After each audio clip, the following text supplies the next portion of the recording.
এমনই সব মোহের জালে আটকে ফেলে, যার কারণে আমরা মনে করি এই বুঝি হয়ে গেল, এর আর শেষ নেই। কিন্তু আসলেই কি তাই? না, এমনটা হয় না। বললাম, হ্যাঁ তা তো বটেই। সবকিছুই যদি স্থায়ী হবে তাহলে বেঁচে সুখ কোথায়? এমনটা হলে তো জগতে যে সুখী সে কেবল সুখী পেয়ে গেল, আর যে দুঃখী সে তো সারা জীবন দুঃখেই জীবন পার করে দিল। আর তাই মাঝে মাঝে নিয়ম আর সময়ের পরিবর্তন কিন্তু খুব দরকার। তা ঠিক, কিন্তু আমি অন্যদের কথা বলছি না, বলছি নিজের কথা। এইবারে কিশোরী বলল, কেন? আপনি তো দিব্যি আছেন, খাওয়া পড়ার অভাব নেই। দুনিয়ায় এই দুটো যার ঠিক থাকে, বাঁচতে আর কিছু লাগে কি? তারানাথ সামনে রাখা পাসেংশয়ের প্যাকেটটা হাতে তুলে নিল। তারানাথ একটা সিগারেট ধরিয়ে একটা টান দিয়ে ধোঁয়া ছাড়তে ছাড়তে বলল,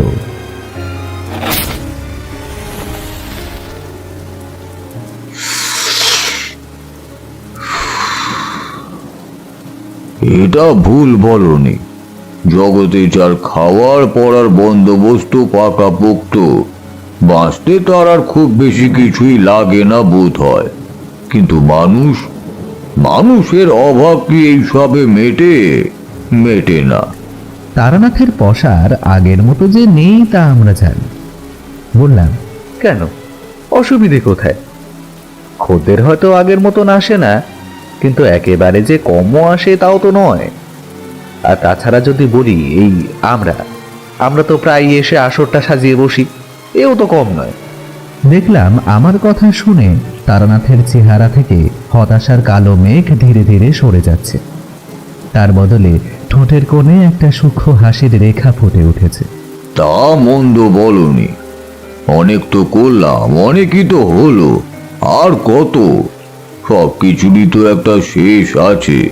তাছাড়া বয়সও তো আর কম হলো না, কি বলো? হ্যাঁ, ছাড়ুন তো এসব কথা, তার চেয়ে বরং একটা জমজমাটি গল্প বলুন তো, সেটাই না হয় শোনা যাক। কি বল হয় কিশোরী? হ্যাঁ, তাই বরং হোক। শুধু শুধু অতীতের কথা ভেবে মন খারাপ করার কোনো মানেই হয় না। গল্প সে না হয় একটা বলবো, কিন্তু তবুও জানো তো, মাঝে মাঝে যখন একা থাকি তখন পুরনো সব স্মৃতিগুলো হুমড়ি খেয়ে এসে পড়ে। কত মানুষ, কত বিচিত্র ঘটনা, কিন্তু দেখো, দিনের শেষে এখন আর কেউই নেই। তোমরা যদিও আসো, কিন্তু সে তো গল্প শোনার লোভে। তাদের আমি দোষ দিই না, নিয়তি এমনটাই ছিল হয়তো। বলেই তারানাথ উঠতে উঠতে আবার বলল, বসো তোমরা, ভেতরে চায়ের কথা বলে আসি। বলেই তারানাথ উঠে ভেতরের ঘরে চলে গেল। এই সুযোগে আমি আর কিশোরী বারান্দায় এসে দাঁড়ালাম। এরপর অনেকটা সময় বসে থাকতে হবে, তাই এই ফাঁকে একটা সিগারেট না ধরালে ঠিক জমছিল না।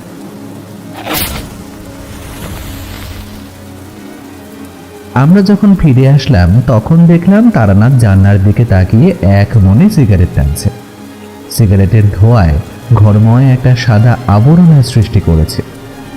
বসতে বসতে কিশোরী বলল, তাহলে আজকে কোন ঘটনাটা বলবেন? ঘটনা কি আর একটা?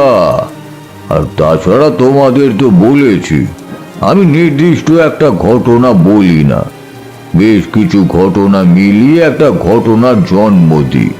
আর তাছাড়া এইসব তো আর আমার বানানো নয় যে গড়গড় করে বলে দেব। আমি বলি জীবনের গল্প, মানুষের গল্প। কথাটা শুনে আমি কিশোরীর দিকে তাকালাম, আর তাকাতেই প্রমাদ করলাম। দেখলাম কিশোরীর ঠোঁট কাঁপছে। এই বুঝি মুখ ফসকে কিছু বলে ফেলে। তার আগেই বললাম, বেশ তো, তাহলে শুরু করুন না হয়। তারানাথ কয়েক মুহূর্ত নীরবে ধূমপান করলো, দুই চোখ বন্ধ। আমরা জানি তারানাথ এখন নিজের মনের ভেতরে ঘটনাটাকে গুছিয়ে নিচ্ছে। এক্ষুনি গল্প শুরু হবে। আমি আর কিশোরী জমিয়ে বসলাম। তারানাথ সিগারেটে শেষ একটা টান দিয়ে বাকি অংশটা নারকেলের মালায় গুঁজে দিতে দিতে বলতে শুরু করলো।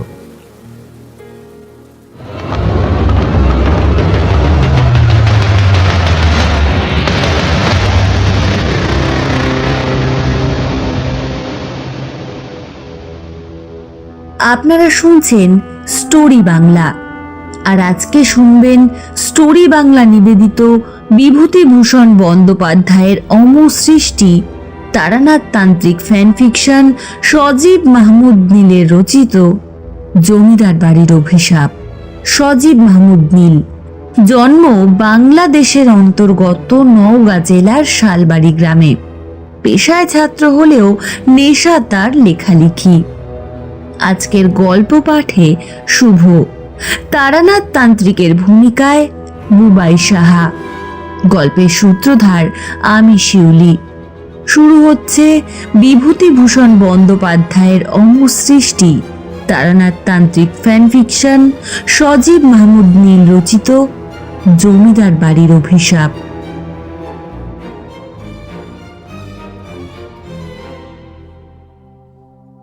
সেই সময় পথে ঘুরতে ঘুরতে এক গৃহস্থের বাড়িতে এক রাতের জন্য আশ্রয় নিয়েছিলাম।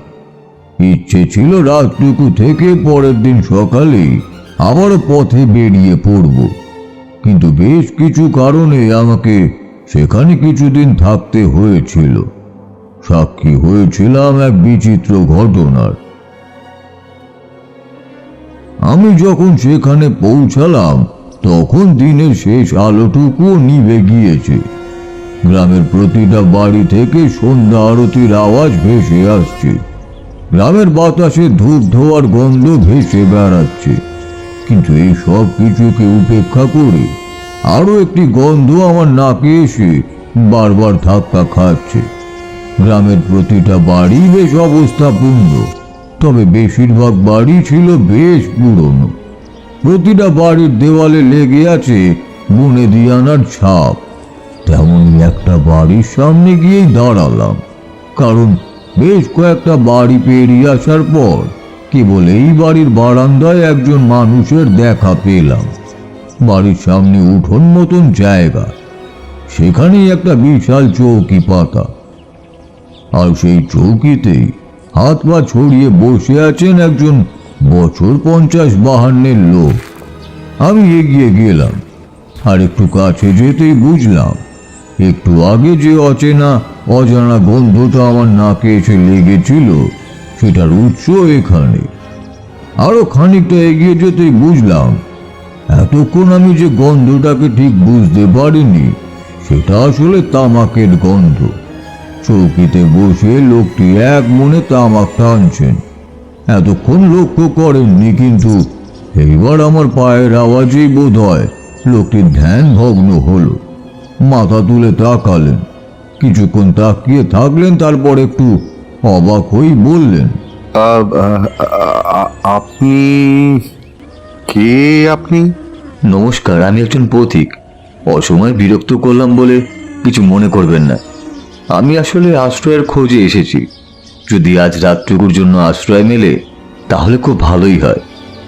লোকটি বেশ কিছুক্ষণ আমার দিকে তীক্ষ্ণ দৃষ্টিতে তাকিয়ে থাকলেন, তারপর বললেন, আপনি কি সন্ন্যাসী? আগে না, তেমন কেউ নই আমি। ও, কিন্তু আপনার গলার ওই ওই মালাটা তাহলে কিসের? যতদূর জানি এই ধরনের মালা সাধু সন্ন্যাসীদের গলাতেই তো থাকে। আমি লোকটির দৃষ্টিশক্তি দেখে অবাক হলাম। আচ্ছা, অন্ধকারে যেখানে মুখই ভালো করে দেখা যাচ্ছে না সেখানে তিনি আমার গলার ওই কালো মালাটা দেখতে পেয়েছেন। তবে তিনি ভুল কিছুই বলেননি। সেই ঘটনার কিছুদিন আগেই আমার সাথে একজন সাধুর দেখা হয়েছিল। যদিও আমি বরাবরের মতো ওনার ব্যবহার এবং সেই সাথে গভীর জ্ঞানের পরিচয় পেয়ে কিছুদিন সঙ্গ লাভ করতে চেয়েছিলাম, কিন্তু তিনি রাজি হননি। তিনি রাজি না হওয়াতেই মনটা খানিকটা খারাপই হয়েছিল, আর সেটা দেখেই তিনি বলেছিলেন, তুমি যার খোঁজে এই পথে বেরিয়েছিলে তার খোঁজ তুমি পাবে। শুধু শুধু আমার সাথে থেকে সময় নষ্ট করো না। আমার কাছে তুমি সেই সব কিছুই পাবে না। আমি যা কিছু শিখেছি সবটাই হয় পড়ে, নয়তো কারো দেখে। নিজে কখনোই কোনো কিছু সাধনা করিনি, এমনকি আমি কোনো সাধকও নয়। তুমি বরং এই মালাটা রাখো, কাজে আসবে। বলেই তিনি সেইবার ওনার গলা থেকে একটা কালো পুঁথির মালা খুলে নিজে হাতে আমার গলায় পরিয়ে দিয়েছিলেন, আর পরিয়ে দিতে দিতে বলেছিলেন, এই মালাটা আমি তোমাকে দিলাম।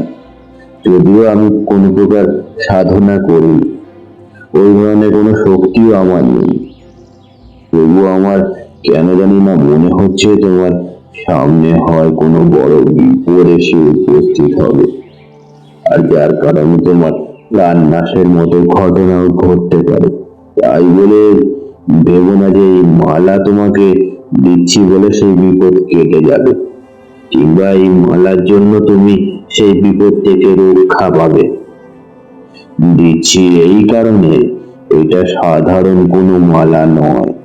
পরিধার করে দেখো, যদি কোনো বিপদ তোমার আশেপাশে এসে উপস্থিত হয়, তাহলে তুমি আগে থেকেই কিছুটা হলেও উপলব্ধি করবে। তুমি তো বলেছো এই পথই তোমার ভালো লাগে, তাহলে মনে রেখো, তুমি হয়তো অনেক বিপদেরই সম্মুখীন হবে। তাই আগে থেকেই সতর্ক থেকো। জানো তো, সাবধানের মার থাকলেও সেই মারের তেজ বেশ খানিকটা কম। সেই থেকেই মালাটা আমার সাথেই থাকে। আমি বললাম, আপনার দৃষ্টিশক্তি তারিফ করতেই হয়, কিন্তু যদি তাই না হতো তাহলে এই মালা আপনি দেখতে পেতেন না। আমার কথা শুনে লোকটি একটু হাসলেন। এখন তো সবে সন্ধ্যা, বসুন এখানে, রাত হলে না হয় আশ্রয়ের কথা ভাবা যাবে। বারান্দাটা একটু উঁচু, উপরে ওঠার জন্য মাটি তৈরি দুটা ধাপ তৈরি করা হয়েছে। আমি সেই ধাপ দিয়ে উঠে এগিয়ে গেলাম ওনার কাছে। বসুন বসুন বসুন। বসতে বসতেই বললাম, কিছু মনে না করলে একটা কথা বলবো। কি কথা? আমি যখন এই গ্রামে এসেছিলাম তখনই একটা মিষ্টি গন্ধ আমার নাকে এসে লেগেছিল। সেই গন্ধটা এতটাই তীব্র আর আলাদা যে চারিদিকের বাড়িগুলো থেকে ভেসে আসা ধূপধুনোর গন্ধকেও ছাপিয়ে যায়। এখানে এসে দেখলাম গন্ধটার উৎস আপনার এই তামাক। জীবনে আমি অনেক তামাকই দেখেছি, কিছু কিছু খাওয়ার ভাগ্যও হয়েছে, কিন্তু এমনটা কখনো দেখিনি। এটা ঠিক কোন জাতের তামাক? ততক্ষণে চারিদিকে যেটুকু আলো ছিটে ফোটা ছিল সেটাও মিলিয়ে গিয়েছে। তার বদলে চারিদিকে জমাট বাঁধতে শুরু করেছে একটা পাতলা অন্ধকার। সেই অন্ধকারে বুঝলাম তিনি আমার কথাটা শুনে একটু হাসলেন। সেই হাসি গৌরবে। এমন হাসি মানুষ তখনই হাসে যখন কোনো কথায় কিংবা কারোর বলার ইশারায় নিজের গৌরব আর আভিজাত্যের ইঙ্গিত পাওয়া যায়। গোটা দুনিয়ায় যদি 100 প্রকারের তামাক থাকে, আর তার মধ্যে যদি 5টা তামাক উচ্চমানের হয়ে থাকে, তাহলে এটা সেই 5-এর মধ্যে নয়, বরং 2-এর মধ্যে একটা। এই জিনিস আপনি ভারতবর্ষে পাবেন না। এত দাম দিয়ে এইসব তামাক কেউ কিনে না। যারা কেনে তারা টাকা দিয়ে সেখান থেকেই আনে। আমি একটু অবাক হয়েই বললাম, কোথা থেকে? যদি বলি লন্ডন থেকে, বিশ্বাস হবে? কথাটা না বললেও আমার অবিশ্বাসের জায়গা ছিল না, কারণ একজন মানুষ যে শুধু শুধু নিজের আভিজাত্যের বাহার দেখাতে মিথ্যা বলবে না তা আমি বুঝেছিলাম। তোমরা হয়তো ভাবছো কিভাবে বুঝলাম। পরিচয়ই তো হলো একটু আগে, এইটুকু সময় কতটুকুই বা চেনা যায়। কিন্তু তোমরা হয়তো ভুলে গেছো আমাকে সেখানে থাকতে হয়েছিল বেশ কিছুদিন। লন্ডন? হ্যাঁ, ছেলেটা সেখানেই থাকে, বছরে 2-1 বার আসার সময় নিয়ে আসে। আপনি হয়তো ভাবছেন ছেলে থাকে বলেই এই তামাক খাই। আসলে তা নয়, এ আবার পূর্বপুরুষের জিনিস, তখন থেকেই অভ্যেস। এখন আর ছাড়তে পারি না। যদি এখন আর আগের অবস্থা নেই তবুও, কিন্তু দেশিতে আর তৃপ্তি আসে না। একেই বলে রক্তের ধার, অভ্যাস। অথচ দিন বদলেছে, আগের সেই পূর্বপুরুষও নেই, নামও নেই, দাপটও নেই, কেবল এই বাবুগিরিটাই থেকে গিয়েছে আর কি। একটা সময় ওনারা হাতির পিঠে চেপে পুরো এলাকা টহল দিত, মুখে গোজা থাকতো তামাকের পাইপ, একজন আগুন দিত, একজন ঠিকরি গুছত। সেই সব দিন আর কোথায়। আমি চৌকিতে বসে নিজেই সাজাই, নিজেই খাই। আমি কোনো কথা না বলে বসে থাকলাম। তিনি বলে চললেন, কোথায় আছে দাদার দাদার অনেক, বাপের দাদার অল্প, বাপের বেলায় টাকা আর ছেলের বেলায় আনা ফাঁকা। বুঝলেন?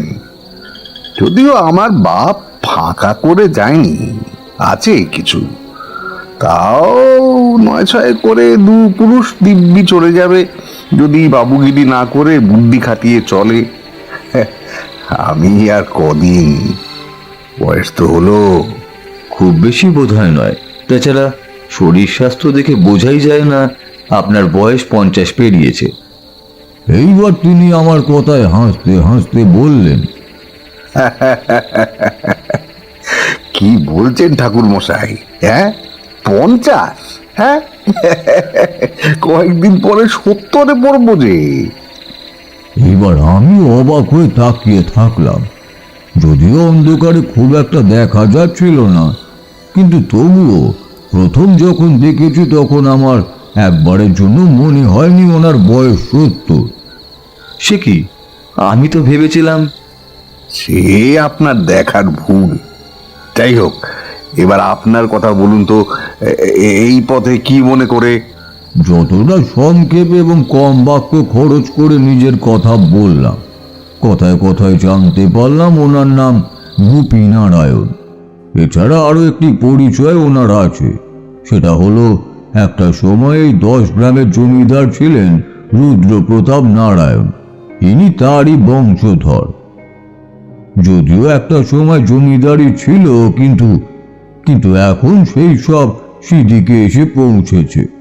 রুদ্রপ্রতাপ নারায়ণ গত হবার পর ওনার একমাত্র ছেলে ধীব্র নারায়ণের উপর জমিদারি দেখাশোনার দায়িত্ব এসে পড়ে। যদিও শেষ বয়স অবধি জমিদার তিনি বিলাসিতা না, তারপরও ক্ষমতা আর অর্থ সম্পদ কোনো কিছুরই কমতি ছিল না। কিন্তু গত হবার আগে নিজের ভোগ বিলাসী আর খামখেয়ালি পোনায় কোটি যখন লাকে এসে ঠেকল, তখন চোখ বুঝলেন। সেই থেকেই শুরু। এখন সেই বিখ্যাত জমিদার পরিবার কোটি থেকে এসে দাঁড়িয়েছে হাজারে, আর তারই একমাত্র উত্তরাধিকারী এখন গোপী নারায়ণ। যদিও নগদ অর্থ একেবারে তলানিতে, কিন্তু সম্পদ কিছু অবশিষ্ট আছে, তার পরিমাণও নেহাতি কম নয়। এখন আর কত, এই ধরুন বিঘা 50 হবে হয়তো। তাছাড়া কিছু পুকুর আছে। সে তো অনেক। হ্যাঁ, বললাম তো, কম নয়। কিন্তু একটা সময় যা ছিল সেই সবের কাছে সর্ষে দানার মতোই। তামাক চলবে? মিথ্যা বলবো না, আমি এই কথাটারই অপেক্ষায় এতক্ষণ করছিলাম। এমন উচ্চমানের তামাক, কি তার সুগন্ধি! চোখ যেন বুঝে আসে এসে। বললাম, মানে হ্যাঁ, চলবে বই কি। এইবার তিনি নিজের তামাকটা এগিয়ে দিলেন আমার দিকে। এতে অসুবিধে নেই তো? না না, অসুবিধা আবার কিসের? বেশ, যা বলছিলাম, আপনি কি ছোটবেলা থেকেই এই পথে? খুব ছোট নয়, তবে অনেক দিন থেকেই আছি। কোনো ফল পেয়েছেন? না, এখনো পর্যন্ত তো পাইনি। তাছাড়া এই পথে আসলে কি গতি হয় তা তো নয়, ভালো লাগে তাই। আমার বংশের একজনও আপনারই মতো পথে বেরিয়ে পড়েছিল, তারপর আর খোঁজ পাওয়া যায়নি। যদিও যত উপযুক্ত বয়সেও তিনি মারা যান, তবুও উনি এখন আর বেঁচে নেই। প্রায় সে 50-60 বছর আগের কথা। আমি তখন খুব ছোট। কিছুটা মনে আছে, তবে বেশিরভাগই মনে নেই। তখনই ওনার বয়স 50-এর উপর। সে এক বিচিত্র কাহিনী, বুঝলেন তো। এ নিয়ে তো একেবারে হুলস্থুলু কাণ্ড ঘটে গিয়েছিল। তবে এই শেষের কথাটা বলতে গিয়েও তিনি কেমন যেন থমকে গেলেন, যেন কেউ ওনার গলাটা টিপে ধরেছেন। অন্ধকারে চোখ শুয়ে এসেছিল। আমি তাকালাম ওনারই দিকে। দেখলাম উনি এক দৃষ্টিতে তাকিয়ে আছেন আমার ঠিক পেছনের দিকে। আর সেই দিকে তাকিয়ে থাকতে থাকতে ওনার দুই চোখ ভয়ে আতঙ্কে ঠিকরে বেরিয়ে আসার জোগাড়। ওনার দৃষ্টি অনুসরণ করে সেদিকে তাকাতেই যাব, তার আগে হঠাৎই তিনি বাধা দিয়ে বললেন, তাকাবেন না, ওদিকে তাকাবেন না। হাস্যোজ্জ্বল মানুষটা হঠাৎই চোখের পলকে যেন পাল্টে গেল। এই মানুষটা যেন একটু আগে সেই মানুষটা নয়, ইনি অন্য এক গোপী নারায়ণ। এই গোপী নারায়ণের ভেতরে চাপা ভয় আর আতঙ্ক ঠিকরে বেরিয়ে আসছে। মিনিট খানেকেই তারপরে হঠাৎই তিনি বললেন, আসলে কি হয়েছিল জানেন তো? উনি যখন আমাদের বাড়ি ছেড়ে চলে যান তার ঠিক একদিন আগে কোথা থেকে এক সাধু এসে উপস্থিত। এই যে আপনি যেমন এসেছেন আশ্রয়ের খোঁজে, সেই সাধুও ঠিক একই কারণে এসেছিলেন। আর এসেই নাকি ওনাকে দেখে বলেছিলেন, তুই চল আমার সাথে, এই সংসার তোর জন্য নয়। এই সামান্য কথায় তিনি ঠিক কি বুঝেছিলেন জানি না, এরপরই তিনি বাড়ি ছেড়ে চলে যান। তারপর আর ফিরে আসেননি। হয়তো দিনের বেলায় যেতে পারবেন না দেখেই রাতের অন্ধকারে পালিয়ে গিয়েছিলেন। পরের দিন সকালে যখন ওনাকে খুঁজে পাওয়া যাচ্ছিল না, তখন অনেক খোঁজাখুঁজি করা হয়েছিল, কিন্তু লাভ কিছু হয়নি। সেই যে গেলেন, এত দিনেও তিনি বেঁচে আছেন নাকি মারা গেছেন, আর মারা গেলেও দেহটা কোথায় তা কিছুই জানতে পারিনি মশাই। ওনার নাম হলো গিয়ে ভানু প্রতাপ নারায়ণ। ওনার হঠাৎই এমন ভয় পাওয়া এবং পরক্ষণেই বেশ স্বাভাবিক হয়ে গড়গড় করে কথা বলায় আমি খানিকটা অবাকই হলাম। বেশ বুঝতে পারছিলাম তিনি এমন কিছু দেখেছিলেন যা দেখে ভয় তো পেয়েছেনই, আর সেটা আমাকে বুঝতে দিতে চান না। অথচ তিনি তাকিয়েছিলেন ঠিক আমার পেছনে। তার অর্থ একটাই, তিনি যেটাই দেখুক না কেন তা ছিল আমার ঠিক পেছনে। আমি ওনার এই সব কথাতেই কিছুই বললাম না দেখে তিনি একটা দীর্ঘশ্বাস ছেড়ে আবার বলতে শুরু করলেন, আপনি অতীত মানুষ, তাই এসব না জানাই ভালো। তবে এইটুকু বলতে অসুবিধা নেই, একটু আগে যা দেখেছি তা আজই প্রথম নয়। এই নিয়ে 3 বার দেখলাম, হয়তো এইবারই শেষ। এবার যখন দেখা দেবে তখন তখন হয়তো নিয়ে যাবে, ওই আগের জনকে যেমন নিয়ে গিয়েছিল। ওনার এই সব কথায় আমার বিস্ময় আর কৌতূহল বাড়ল বই কমল না। আর সেই সাথে আরো একটা জিনিস অনুভব করলাম, আর সেটা হলো আমার গলার মালাটা এক মুহূর্তের জন্য গরম হয়ে উঠল, যার অর্থ একটাই, বিপদ শুধু ওনার একার নয়, আমারও। আর সেই বিপদের পূর্বাভাস দিল গলায় পড়ে থাকা কালো পুঁথির মালাটা। বললাম, কিছু মনে না করলে একটা কথা বলবো? বলুন, কিন্তু ওই একটু আগের বিষয়ে কোনো কিছু জানতে চাইলে আমি কিন্তু তা বলবো না। এইবার আমি কথাটা বললাম। সবটা শুনে তিনি বেশ কিছুক্ষণ চুপ করে থাকলেন, তারপর বললেন, তাই এমনটাও কি হয়? জানি না, কিন্তু আমাকে যিনি এই মালাটা দিয়েছিলেন ওনার কথা যদি সত্যি হয় তাহলে ধরে নিতে হবে কেবল আশ্রয়ের খোঁজেই নয়, আমার নিয়তিই আমাকে এখানে এনে ফেলেছে। কিন্তু এও কি সম্ভব? আপনি আমাকে চেনেন না, আমিও আপনাকে চিনি না, তাহলে এখনো বুঝতে পারছি না, তবে তবে আপনি যদি সবটা আমাকে বলেন তাহলে নিশ্চয়ই এর পিছনে একটা যোগসূত্র খুঁজে পেলেও পেতে পারি। গোপীনারায়ণ আবারও চুপ করে বসে রইলেন। বুঝলাম উনি আমার মতো একজন সম্পূর্ণ অচেনা অজানা একটা মানুষকে ঠিকঠাক বিশ্বাস করে উঠতে পারছেন না। বেশ কিছুক্ষণ চুপ করে বসে থাকার পর অবশেষে তিনি নীরবতা ভাঙলেন।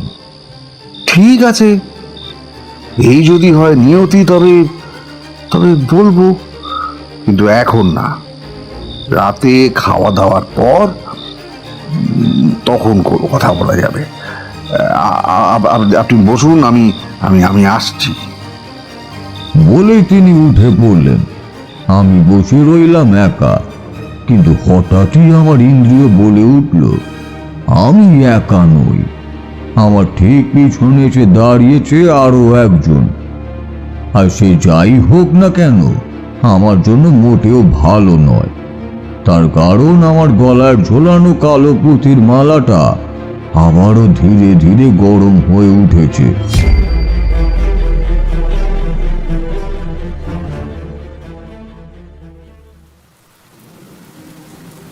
একটানা এসব বলে তারানাথ থামল। এর মধ্যে চারি চা আর মুড়ি মাখা রেখে গিয়েছিল। এখন সামনে কেবল ফাঁকা গামলা আর কাপ পড়ে আছে। কিশোরী একটু অধৈর্য হয়ে বলল, কি হলো ঠাকুর মশাই, থামলেন কেন? সবে তো শুরু হয়েছে। কিশোরীর এমন কথায় তারানাথ শান্ত গম্ভীর কণ্ঠে বলল, সবে নয়, এই ঘটনা শুরু হয়েছিল তারও বছর খানেক আগে, কিন্তু আমি তা বুঝতে পারিনি। বুঝবার কথাও তো ছিল না। এইবার আমি বেশ খানিকটা অবাক হয়ে বললাম, তারও বছর খানেক আগে? হ্যাঁ, তারও বছর খানেক আগে। যদিও তখন ভেবেছিলাম এই লোকটির সাথে দেখা হওয়া অনেক ভাগ্যের ব্যাপার, কিন্তু পরে বুঝেছিলাম দেখা না হলেই ভালো হতো বোধ হয়। কিন্তু বিধির বিধান খণ্ডাবে সেই সাধ্য কার? তারানাথ কয়েক মুহূর্ত উদাস মনে জানলার দিকে তাকিয়ে থাকলো। বুঝলাম অনেক আগের ঘটে যাওয়া সেই সব দিন, সেই সব মানুষের প্রতিচ্ছবি ধীরে ধীরে খুলে যাওয়া পাতার মতন আলগা হয়ে যাচ্ছে চোখের সামনে। তারানাথ আবারও বলতে শুরু করলো,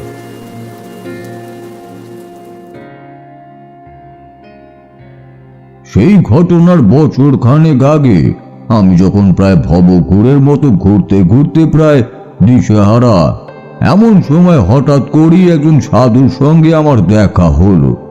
প্রথম দেখায় সাধুকে বেশ ভালোই লেগে গেল। এর অবশ্য একটা কারণ আছে, আর সেটা হলো সাধুর অমন অমায়িক ব্যবহার।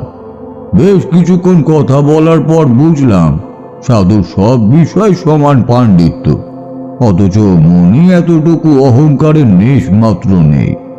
কথায় কথায় জানতে পারলাম ওনার নাম অভয়নাথ ঠাকুর। বললেন, এই পথে কতদিন ধরে আছো? আমার সবটাই বললাম। শুনে তিনি আবার বললেন, ঠিক আছে, সৎ ভেবে থেকো।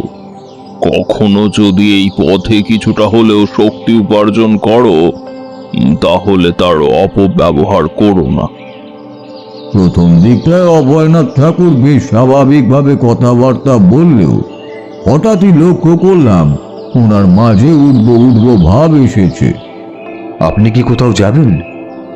হ্যাঁ, 3 দিন পর আমাদের একটা সাধু সভা আছে। যদিও পথ ওই 2 দিনেরই, কিন্তু কোথাও যেতে হলে হাতে সময় নিয়ে বেরিয়ে পড়তে হয়। এই কথা শুনে আমারও ইচ্ছে জাগলো ওনার সঙ্গ নিতে। বললাম, আমি যদি আপনার সঙ্গে যাই তাহলে কোনো অসুবিধা আছে? অসুবিধে না তো। তাহলে আমাকে সঙ্গে নেবেন? অভয়নাথ ঠাকুর অমত করলেন না, শুধু বললেন, সেখানে গিয়ে কিন্তু তোমার কোনো লাভ নাও হতে পারে। আমরা প্রতি বছর এই সময় নিজেদের মধ্যে একটু দেখা করি, এর বেশি কিছুই নয়। এতে অবশ্য আমার কোনো অসুবিধা ছিল না। তাছাড়া সেখানে না গেলেও যে আমার কোনো ক্ষতি বা লাভ হবে সেই রাস্তাও তো দেখছি না। আমি সাধুর সঙ্গেই রওনা দিলাম।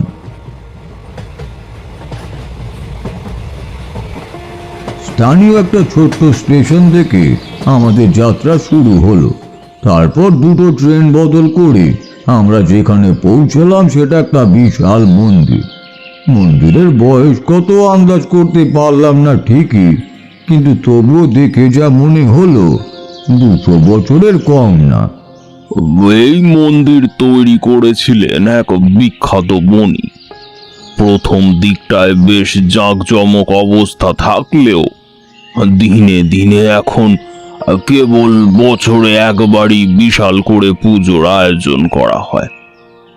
এই মন্দিরের দেবী বেশ জাগ্রত। এখানে তুমি অনেক ধরনের লোকই দেখবে।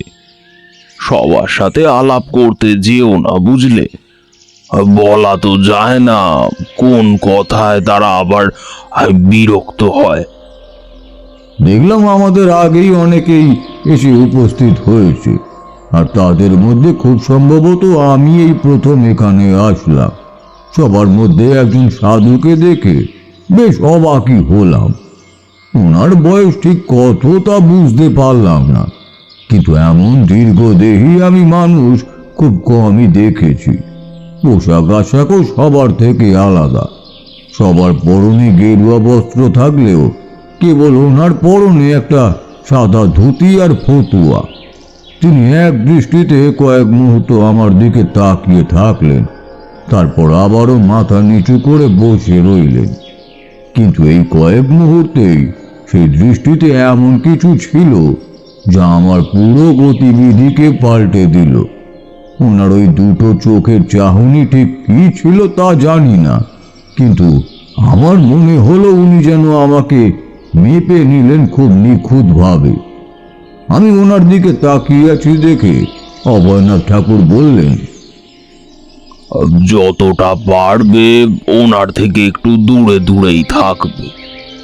তিনি মানুষ মন্দ নয়, কিন্তু ওনার মাঝে এমন কিছু একটা আছে যা তোমাকে আকৃষ্ট করার জন্য যথেষ্ট। কে উনি? তা আমিও জানি না। গত 10 বছর ধরে তিনি এখানে আসেন, কিন্তু ওনার সম্পর্কে ভালো মতন কেউ কিছু বলতে পারে না। খুব কম কথা বলেন, আর বললেও খুবই মেপে মেপে।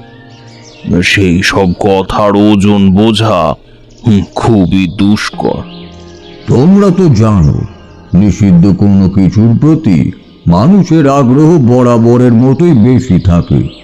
সাধুর মুখে এমন কথা শুনে লোকটি সম্পর্কে আমার আগ্রহ বাড়ল বই কমল না, কিন্তু আমি আর কিছুই বললাম না। তিনি আমাকে নিজের মতো ছেড়ে দিয়ে মন্দিরের ভেতরে চলে গেলেন। আমি এদিক ওদিক ঘুরে ঘুরে দেখতে লাগলাম। খুব পুরনো আমলের মন্দির হলেও প্রতিটা জায়গায় নিখুঁত কারুকার্য আর দক্ষ শিল্পীর আঁচড়ে একটা সময় যে এই মন্দির যে ভক্তদের জন্য সাক্ষাৎ তীর্থস্থান হয়ে উঠত তা বলাই বাহুল্য। তোমরা হয়তো ভাবছো মন্দিরের সৌন্দর্যের কারণে ভক্তের তীর্থস্থান কেন হবে। হবে হবে প্রতিটা কাজের জন্যই সবার আগে যা প্রয়োজন তা হলো সুন্দর একটা পরিবেশ। মানুষের মনে ততই হিংসা কুমন্ত্র থেকে শুরু করে যত খারাপ দিকই থাকুক না কেন, ভালো পরিবেশে গেলে সে আপনা আপনি ভালো মানুষ হয়ে উঠতে বাধ্য। যাই হোক, আমি এদিক ওদিক ঘুরে ঘুরে দেখছি।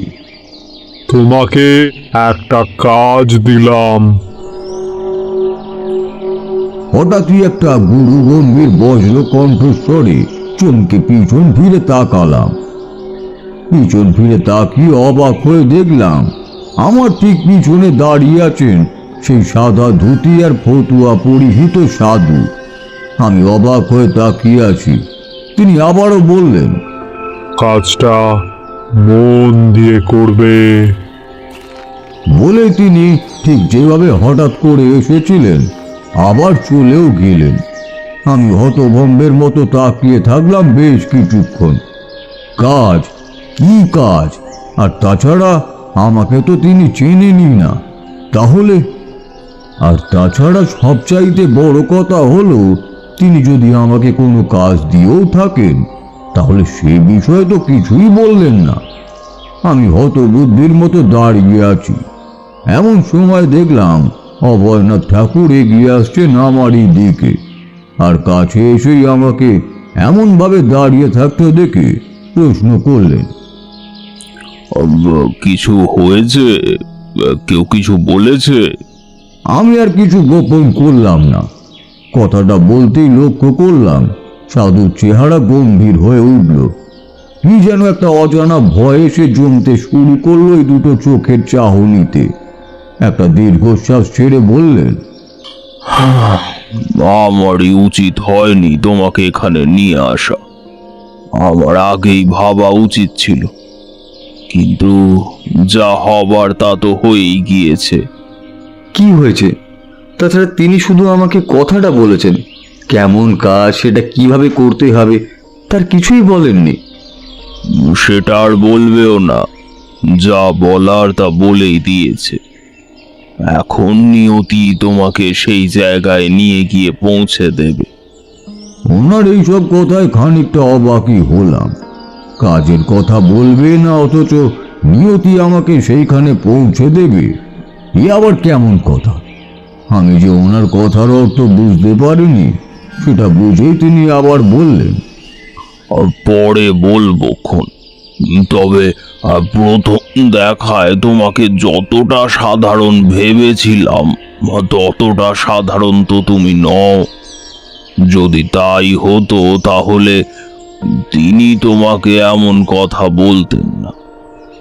তোমার মধ্যে এমন কিছু আছে যার ফলেই তিনি তোমাকে এমন কোনো কাজের জন্য উপযুক্ত মনে করেছেন। কিন্তু তিনি এই শেষের কথাগুলো বললেন না, চুপ করে দাঁড়িয়ে থাকলেন।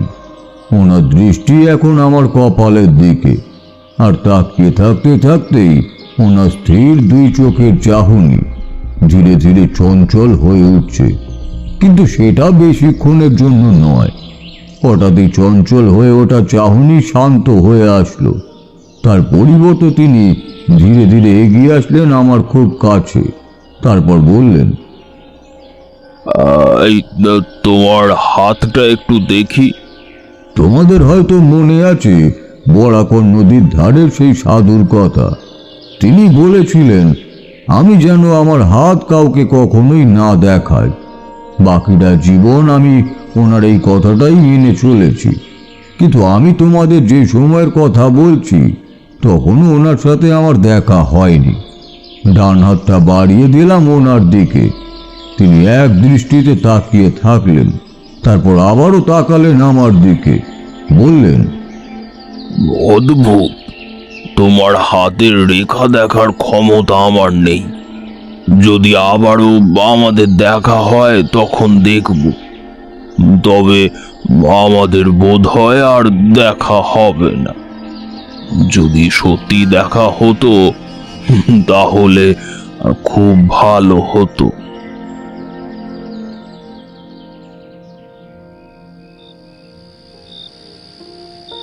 সেদিন মাঝরাতের দিকে মন্দিরের চত্বরে সভা বসলো।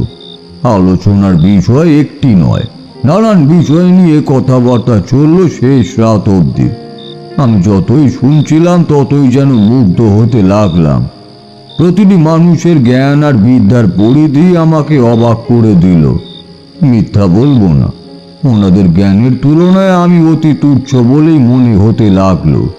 কিন্তু একটা বিষয় লক্ষ্য করলাম, বাকি সবাই কথাবার্তা বললেও সেই লোকটি কিন্তু একটিও কথা বললেন না। চুপ করে বসে রইলেন এক জায়গায়। ভোরের দিকে সবাই উঠে পড়লে আমিও উঠে পড়লাম।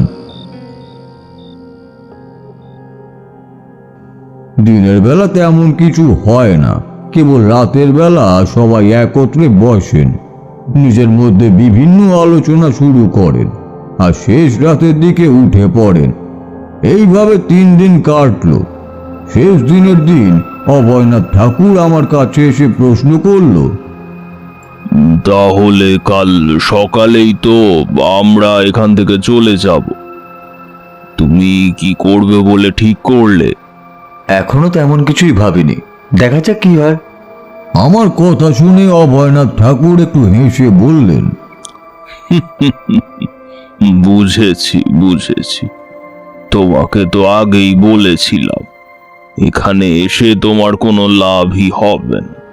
হয়েছে তো? হয়েছে? তা কেমন? অনেক কিছুই হয়েছে, অনেক কিছু জানতে পেরেছি। তাছাড়া সাধু সঙ্গ করলে জ্ঞানের পরিধি বাড়ে বই কমে না, যদি সৎ সাধু সঙ্গ হয় তাহলেই। তিনি আর কিছুই বললেন না, উঠে পড়লেন। অভয়নাথ ঠাকুর উঠে পড়তেই আমিও উঠে পড়লাম। পূবের আকাশ ফর্সা হয়ে আসছে, সকাল হতে আর বেশি দেরি নেই। পরের দিন সকালে সকলেই একে একে বিদায় নিয়ে চলে গেলেন। বুঝলাম পরের বছর আবারও এই সময় সকলে এখানে এসে উপস্থিত হবেন। তবে আমি ওই একবারই গিয়েছিলাম সেখানে, তারপর অনেকবার যাব বলে ঠিক করেছিলাম ঠিকই, কিন্তু প্রতিবারই কোনো না কোনো কারণে আর যেতে পারিনি। এখন ভাবি অভয়নাথ ঠাকুর আমাকে সেই দিন কেন বলেছিলেন আমাদের আর দেখা হবে না। দুপুরবেলা মন্দিরের সীমানা থেকে বেরিয়ে ভাবছি এইবার কোথায় যাব। ঠিক এমন সময় কাজটা কিন্তু ঠিক মতো করবে, ভয় নেই। যদি কোনো বিপদ হয় তাহলে আমি ঠিক পৌঁছে যাব। কথাটা শুনে চমকে পিছন ফিরে তাকালাম, আর তাকাতেই দেখলাম সেই লোকটি দাঁড়িয়ে আছে আমার ঠিক সামনে। এইবার সাহস করে প্রশ্নটা করেই ফেললাম, কোন কাজের কথা বলছেন আপনি? আমার এই প্রশ্নের জবাবে তিনি কিছুই বললেন না। কিছুক্ষণ তাকিয়ে থাকলেন, তারপরে বললেন, আমার নাম ভানু প্রতাপ নারায়ণ।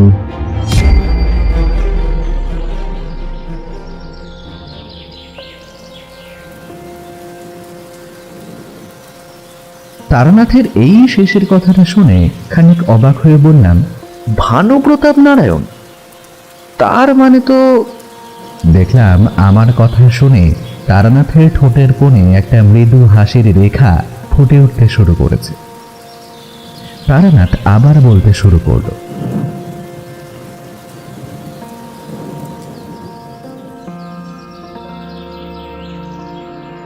সেদিন রাতে খাওয়া দাওয়া শেষ করে গোপীনারায়ণ আমার কাছে আসলেন। বাড়ির বাইরেই একটা ঘরে আমার থাকার ব্যবস্থা করেছিলেন। আগেকার দিনে এই ছিল নিয়ম। অচেনা অজানা মানুষ এখনকার দিনের মতো সোজা বাড়ির ভিতরে ঢোকার অনুমতি ছিল না, নিয়মও ছিল না। তবে খাওয়াটা বেশ ছিল। এখন জমিদারি না থাকলেও কি হবে, সব কিছুতেই এখনো সেই জমিদারি ভাবটা থেকে গিয়েছে। গোপীনারায়ণ আমার পাশে কিছুক্ষণ বসে থাকলেন, তারপর বলতে শুরু করলেন, এই ঘটনা আমাদের বংশানুক্রমেই চলে আসছে, যদিও পুরো ঘটনাটা আমরা কেউই জানি না। আমার পূর্বপুরুষ রুদ্রপ্রতাপ নারায়ণ যখন এখানকার জমিদার হন, তখন ওনার বয়স খুবই কম, ওই 30-32 হবে। বুঝতেই পারছেন, এত অল্প সময়ে জমিদারের দায়িত্ব গ্রহণই বলুন আর লাভ করাই বলুন, কাজটা মোটেই সহজ ছিল না। কিন্তু তিনি এই অসাধ্য কাজটাই সাধ্য করেছিলেন। শুধু করেই ক্ষান্ত হয়েছিলেন যে তাই নয়, 1 বছরের মাথাতেই এই রুদ্রপ্রতাপ নারায়ণের প্রতাপশালী শাসন ব্যবস্থার কারণে বাঘে মহিষে এক ঘাটে জল খেতে শুরু করলো। তিনি একদিকে ছিলেন কড়া জমিদার, অন্যদিকে ভোগ বিলাসী। কিন্তু এই সব কিছুর বাইরে যে নেশায় তিনি সবচাইতে বেশি মেতে থাকতেন সেটা হলো গিয়ে শিকার। মাঝে মাঝেই আশেপাশে তো বটেই, এমনকি দূরেও যেতেন শিকারের উদ্দেশ্যে। তেমনি একবার শিকারে বেরিয়ে একটা ঘটনা ঘটল। একটু আগে যে আকাশে ঝলমল করছিল, সেই আকাশে একবার হঠাৎ করে কালো মেঘে ঢেকে গেল, আর তারপরে শুরু হলো প্রবল ঝড়।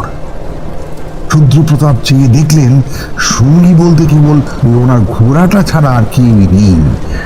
তিনি কিছুক্ষণ হতবুদ্ধির মতো দাঁড়িয়ে রইলেন। তারপর ঠিক করলেন যে করেই হোক আশেপাশে কোনো গ্রামে তাকে পৌঁছতেই হবে। এইবার তিনি ঘোড়া নিয়ে পেছনের দিকে ছুটলেন। পথের মধ্যে একটা গ্রাম দেখেছিলেন।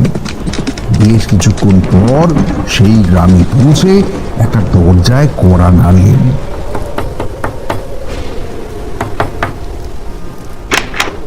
দরজা খুললে তিনি নিজের পরিচয় এবং এখানে আসার কারণ বর্ণনা করলেন। প্রত্যুত্তরে ভেতর থেকে একটি নীলি কণ্ঠস্বরে ওনাকে ভেতরে প্রবেশ করতে বললেন। আশ্রয় তো পেলেন, কিন্তু তারপর বুঝতে পারলেন যে এই বাড়িতে কেবল সেই যুবতী নারী ছাড়া আর কেউ নেই। তুমি এখানে একা থাকো? এতক্ষণ নারীটা ঘরের এক কোণায় হাতে প্রদীপ নিয়ে দাঁড়িয়েছিল। এইবার প্রশ্নটা শুনে সে মুখ তুলে তাকালো, আর তাকাতেই ঘোমটা খানিকটা সরে গেল অসাবধানে। আর তাতেই রুদ্রপ্রতাপ দেখলেন যে এতক্ষণ ঘোমটার আড়ালে লুকিয়েছিল এক অতীব সুন্দরী রূপসী নারী। নারীটি অতি সংকুচিত কণ্ঠে জবাব দিল, আগে না জমিদার বাবু, উনি কাজে গিয়েছেন। উনি কে?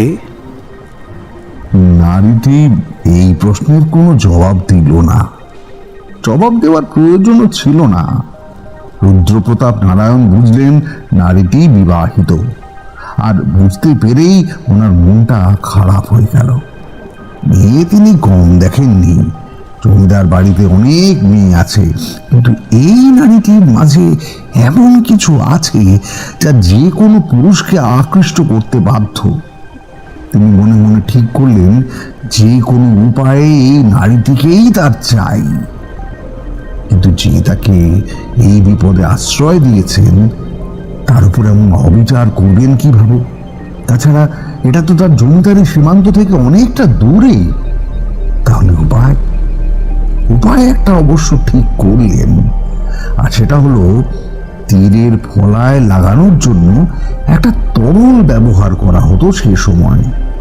এতে তীর যদি শিকারের শরীরে ঠিক মতো বিদ্ধ না হয়ে আঁচড়ও লাগে, তাতেও শিকার ধীরে ধীরে দুর্বল হয়ে পড়বে। যদি নারীটিকে একটু খাইয়ে দেওয়া যায় তাহলে।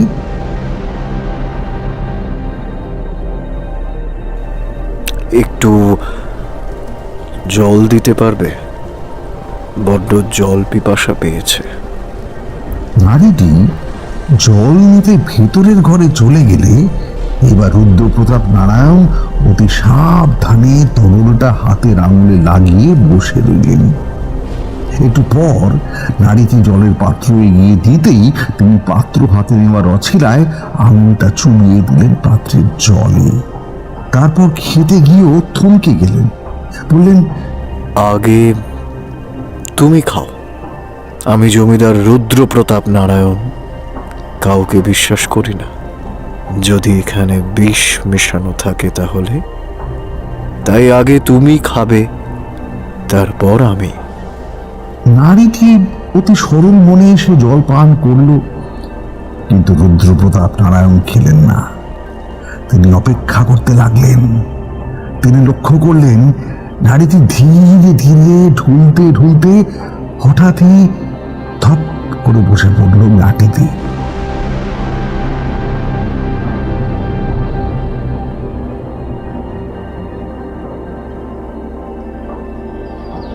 তার যখন জ্ঞান ফিরল তখন সে দেখলো সে শুয়ে আছে একটা নরম বিছানায়। হুড়মুড়ি উঠে বসলো বিছানায়, আর বসতেই দেখলো জমিদার রুদ্রপ্রতাপ নারায়ণ বসে আছে বিছানার পাশেই। আমি কোথায়? আর আপনি আপনি এখানে কেন? নারীটির এমন কথা শুনে অট্ট হাসিতে ফেটে পড়লেন রুদ্রপ্রতাপ।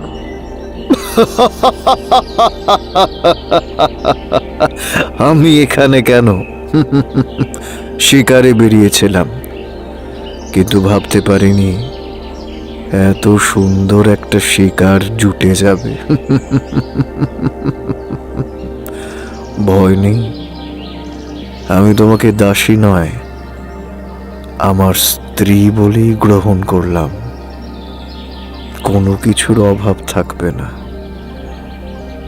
বিনিময়ে আমি কেবল তোমার ভালোবাসা চাই, ভালোবাসা।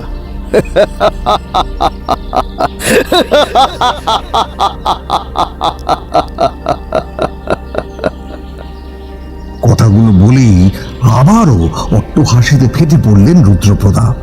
হাসির প্রতিটা শব্দ যেন চার দেয়ালে ধাক্কা খেয়ে আবারও ফিরে আসছে নারীটির কানে।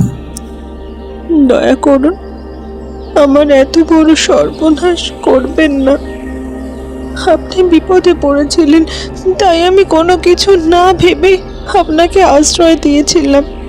আমার স্বামী আছেন, দয়া করুন জমিদার বাবু, আমার এত বড় সর্বনাশ করবেন না। আমাকে যেতে দিন, আমি আপনার দুটি পায়ে পড়ছি, আমাকে যেতে দিন। আমার এত বড় সর্বনাশ করবেন না।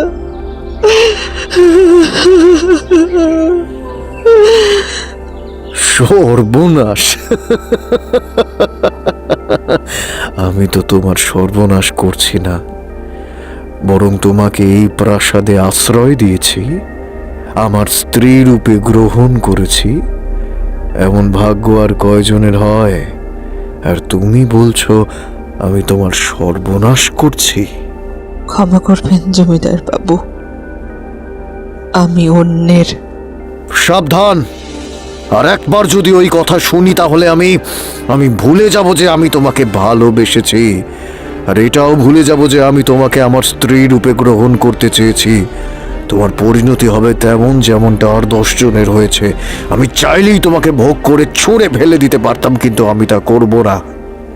বেশ, আমি তোমাকে সময় দিচ্ছি, কিন্তু মনে রেখো, এই সময় আমি তোমার থেকে সিদ্ধান্ত জানার জন্য দিচ্ছি না, বরং এখানকার পরিবেশ এবং সবশেষে আমাকে মেনে নেওয়ার জন্য দিচ্ছি। সিদ্ধান্ত সে তো আমি তখনই নিয়েছি যখন এক পলকের জন্য তোমার মুখখানা দেখেছি। পরিবালা, পরিবালা, পরিবালা! হাক ডাক শুনে দরজার ওপাশে দাঁড়িয়ে থাকা একজন দাসী ভিতরে প্রবেশ করলো। আগে বলুন জমিদার বাবু। ও হ্যাঁ, ভালো কথা, তোমার নামটাই তো জানা হয়নি। যদিও তার আর প্রয়োজন নেই, আমি তোমার একটা নাম নিজেই ঠিক করে নিয়েছি, বিন্দুমালা। আজ থেকে এটাই হবে তোমার পরিচয়। তবে আমি তোমাকে মালা বলেই ডাকবো, কেমন? নামটা আমার বড্ড পছন্দের। পরিবালা, আজ থেকে ইনি তোমার জমিদার গিন্নি, তোমাদের জমিদার গিন্নি। দেখবে কোনো প্রকার অসুবিধে যেন না হয়, যখন যা প্রয়োজন সব যেন হাতের কাছে এনে দেওয়া হয়। কিন্তু হ্যাঁ, কেবল একটি জিনিস বাদে, আর সেটা হলো এই মহল থেকে যেন সে এক পাও বাইরে ফেলতে না পারে। ঠিক আছে? মনে থাকবে? আগে থাকবে জমিদার বাবু, থাকবে। জমিদার রুদ্রপ্রতাপ যখন চলে গেলেন, তখনও নারীটি হতভম্বের মতো বসেই থাকলো বিছানার উপর। সে এখন কি করবে, কিভাবে এখান থেকে মুক্ত হবে, কোনো পথই সে খুঁজে পেল না। পরিবালা নামের দাসীটি এগিয়ে গেল তার দিকে। তারপর ধীরে ধীরে পাশে বসতে বসতে বলল, হ্যাঁ গো মেয়ে, কোন কপাল নিয়ে জন্মেছ শুনি, শেষে কিনা মরতে এখানে আসতে হলো? দাসীর এমন কথায় নারীটি গুমড়ে কেঁদে উঠল, কিছু বলল না। এসেই যখন পড়েছ তখন থাকো, তাছাড়াও জমিদার গিন্নি হওয়ার কপাল তো আর সবার জোটে না। থাক, সেসব কথা বাদ দিলাম। আমি যতদিন আছি তোমার কোনো ভয় নেই। যা কিছু বলতে চাও আমাকে সব বলতে পারো, সব এনে দেব, কিন্তু ওই একটা আবদার ছাড়া। আর তাছাড়াও আমি তোমাকে মহলের বাইরে যেতে দিলেও কোনো লাভ হবে না। বাইরে পাহারা বসেছে, তাদের চোখ ফাঁকি দিয়ে তুমি যেতেই পারবে না, এই আমি বলে দিলুম। যাকে বাদ দাও, এবার বলো দেখি তোমার কথা। নারীটি এবার পরিবালাকে সব কথা খুলে বলল। তার কেন জানি মনে হতে লাগলো যে এখানে একজন মানুষ তার খুব আপন। সবই তো বুঝলুম, তা তোমার নামখানা বলো তো দেখি মেয়ে। আমার নাম ঝিনুক। যাকে এসব এখন ভুলে যাও, ওতে আর লাভ নেই। এখন থেকে তুমি আমাদের জমিদার গিন্নি। দিন যায়, মাস যায়, ঝিনুকের শরীর ভাঙতে শুরু করে। না খেয়ে না দে শরীরের সাথে সাথে রূপেও ভাটা পড়তে শুরু করলো। কয়েকদিনের মধ্যেই যাকে দেখে সবার চক্ষু বিস্ফারিত হতো এক সময়, যে সৌন্দর্য দেখে সবাই বলা বলি শুরু করেছিল যে এমন নারী তো জমিদারের স্ত্রী হওয়ার যোগ্য, কয়েকদিন পর তারাই নানান কথা বলতে শুরু করলো। অবশেষে হাতের সময় শেষ হলো। এই কয়েকদিন জমিদার রুদ্রপ্রতাপ একবারের জন্যও ঝিনুককে দেখতে আসেননি। এইবার এসেই চমকে উঠলেন। কি এই তিনি চোখের সামনে কাকে দেখছেন? কোথায় গেল সেই রূপ, কোথায় গেল সেই যৌবন? চোখের নিচে কালো দাগ, চোয়াল ভেঙে গিয়েছে, মাথার চুল উস্কো খুস্কো, পাগলের মতো অবস্থা। এমন অবস্থা দেখে রুদ্রপ্রতাপ হুঙ্কার ছাড়লেন, পরিবালা, পরিবালা! জমিদারের এমন হুঙ্কারে পরিবালা ছুটে আসলেন। তোমাকে কি বলেছিলাম, এ কি হাল হয়েছে তার? আগে আগে আমাদের কোনো দোষ নেই জমিদার বাবু, গিন্নিমা নিজেই। ও তাই নাকি? বেশ ভালোই। যখন কাজ হলো না তখন ভেবেছিলাম ভালোবেসেই অধিকার করে নেব, কিন্তু আগামীকালই বিবাহ হবে, তৈরি থেকো। কথাগুলো বলে জমিদার রুদ্রপ্রতাপ আর দাঁড়ালেন না। হ্যাঁ গো মেয়ে, এবার হলো তো, কত করে বুঝলুম, ভালোই ভালোই মেনে নাও, তা তো নিলে না, এবার বোঝো। ঝিনুক কি বুঝলো জানি না, কিন্তু পরের দিন সকালে জমিদার মহলের ঠিক পিছন দিক থেকে তার মৃতদেহ পাওয়া গেল।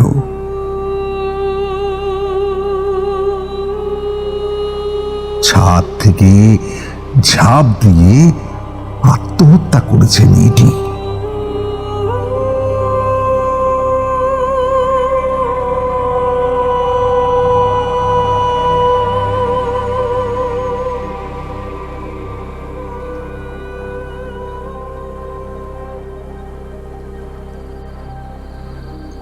এইটুকু বলে গোপীনারায়ণ থামলেন। প্রশ্ন করলাম, তারপর? তারপর আর কি, সেই থেকে শুরু। রুদ্রপ্রতাপ ছিলেন আমাদের বংশের বড় সন্তান, আর সেই ঘটনার পর থেকে এই বংশের বড় সন্তানদের আর স্বাভাবিক মৃত্যু হয়নি। রুদ্রপ্রতাপ নারায়ণ মারা যান মাত্র 40 বছর বয়সে। ওনার বড় সন্তানও একইভাবে মারা যান। ব্যাস, এইভাবেই চলছে। এইবার আমার পালা, কিন্তু আমি যে এতটা সময় পাবো তা ভাবতে পারিনি। 1 বছর আগেও ভেবেছিলাম বংশের উপর থেকে বুঝি সেই অভিশাপ উঠে গেল, কিন্তু না, ভুল। দুইবার দেখতে পেয়েছি। প্রথমবার দেখেছিলাম 6 মাস আগে, দ্বিতীয়বার আজ সন্ধ্যায়, তখন আপনিও ছিলেন। আর একবার এবার যখন আসবে তখন একেবারেই নিয়ে যাবে। কথাগুলো বলতে বলতে গোপীনারায়ণের কণ্ঠটা খানিক বুঝে আসলো। প্রশ্ন করলাম, কাকে দেখেন আর কেন দেখেন? আমার প্রশ্ন শুনে তিনি ম্লান হেসে বললেন, আপনাকে তো গল্পের শেষটা বলাই হয়নি, শুনুন তবে। ঝিনুক নামের নারীটির মৃতদেহ খুঁজে পাওয়ার পর স্বাভাবিকভাবেই জমিদার বাড়িতে একটা চাঞ্চল্যকর পরিস্থিতির সৃষ্টি হলো। সবচাইতে বেশি ধাক্কা খেলেন জমিদার রুদ্রপ্রতাপ নারায়ণ নিজেই। তিনি কাজটা জোর করে করেছিলেন ঠিকই, কিন্তু মেয়েটিকে জমিদার সত্যিই ভালোবেসেছিলেন। যদি তাই না হতো তাহলে চাইলেই তিনি জোর করে সেই দিনই বিয়ে করতে পারতেন, কিংবা বিয়ে না করেই ভোগ বিলাসের জন্য অন্দরে রেখে দিতে পারতেন নাকি? কিন্তু তিনি এমনটা করেননি। কিন্তু কি আর করার, যা হবার তা তো হয়েই গিয়েছে। ঝিনুকের সবচাইতে কাছের বলতে ছিল ওই দাসী পরিবালা। এইবার তিনি সেই দাসীকে ডেকে পাঠালেন। তুমি জানতে না কিছুই? আগে না জমিদার বাবু, আমাকে তো কিছুই বলেননি। শুধু ওই কাল সন্ধ্যায় যখন খাবার দিতে এসেছিলাম তখন আমাকে ডেকে নিজের কাছে বসালেন, আর তারপর বললেন, শোনো, তোমার জমিদার বাবুকে বলে দিও তিনি আমার সাথে যে অবিচার করলেন তা আমি সহ্য করলাম ঠিকই, কিন্তু ঈশ্বর সহ্য করবেন না।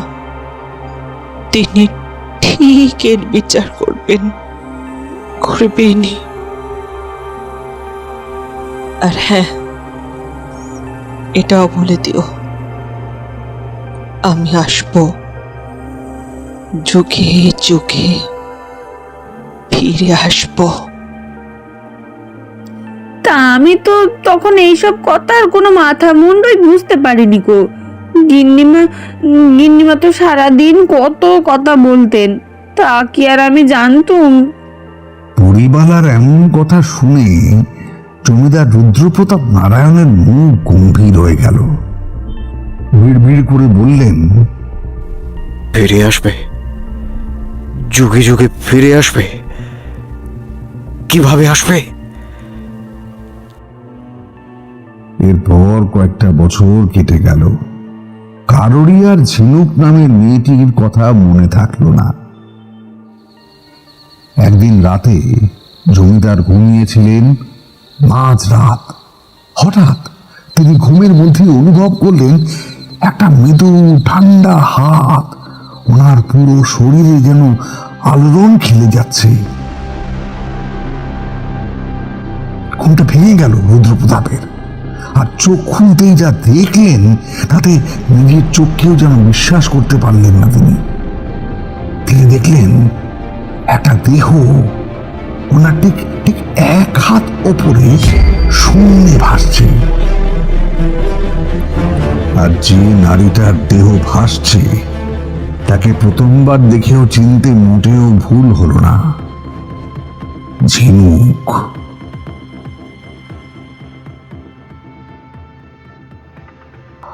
চোখের সামনে এমন বিভৎস দৃশ্য দেখে বুকের রক্তহীন হয়ে গেল তার। বলেছিলাম না আমি আসবো, যুগে যুগে ফিরে আসবো। এসেছি, আমি এসেছি, আমি আমি নারী হয়ে সহ্য করেছিলাম, কিন্তু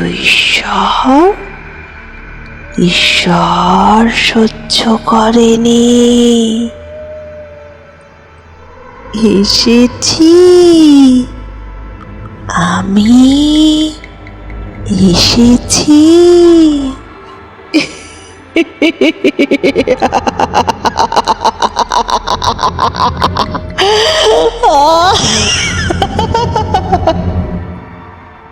কথাগুলো বলতে বলতে অট্ট হাসিতে ফেটে পড়ল শূন্যে ভাসতে থাকা মূর্তিটি। তারপর সেটা যেন মিলিয়ে গেল শূন্যে।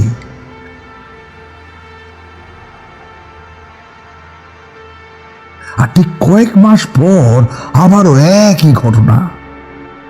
প্রথমবার দেখার ভুল কিংবা ঘুমের ঘোরে ভুল দেখেছেন বলে মনে হলেও এইবার তিনি বেশ চিন্তিত হয়ে পড়লেন।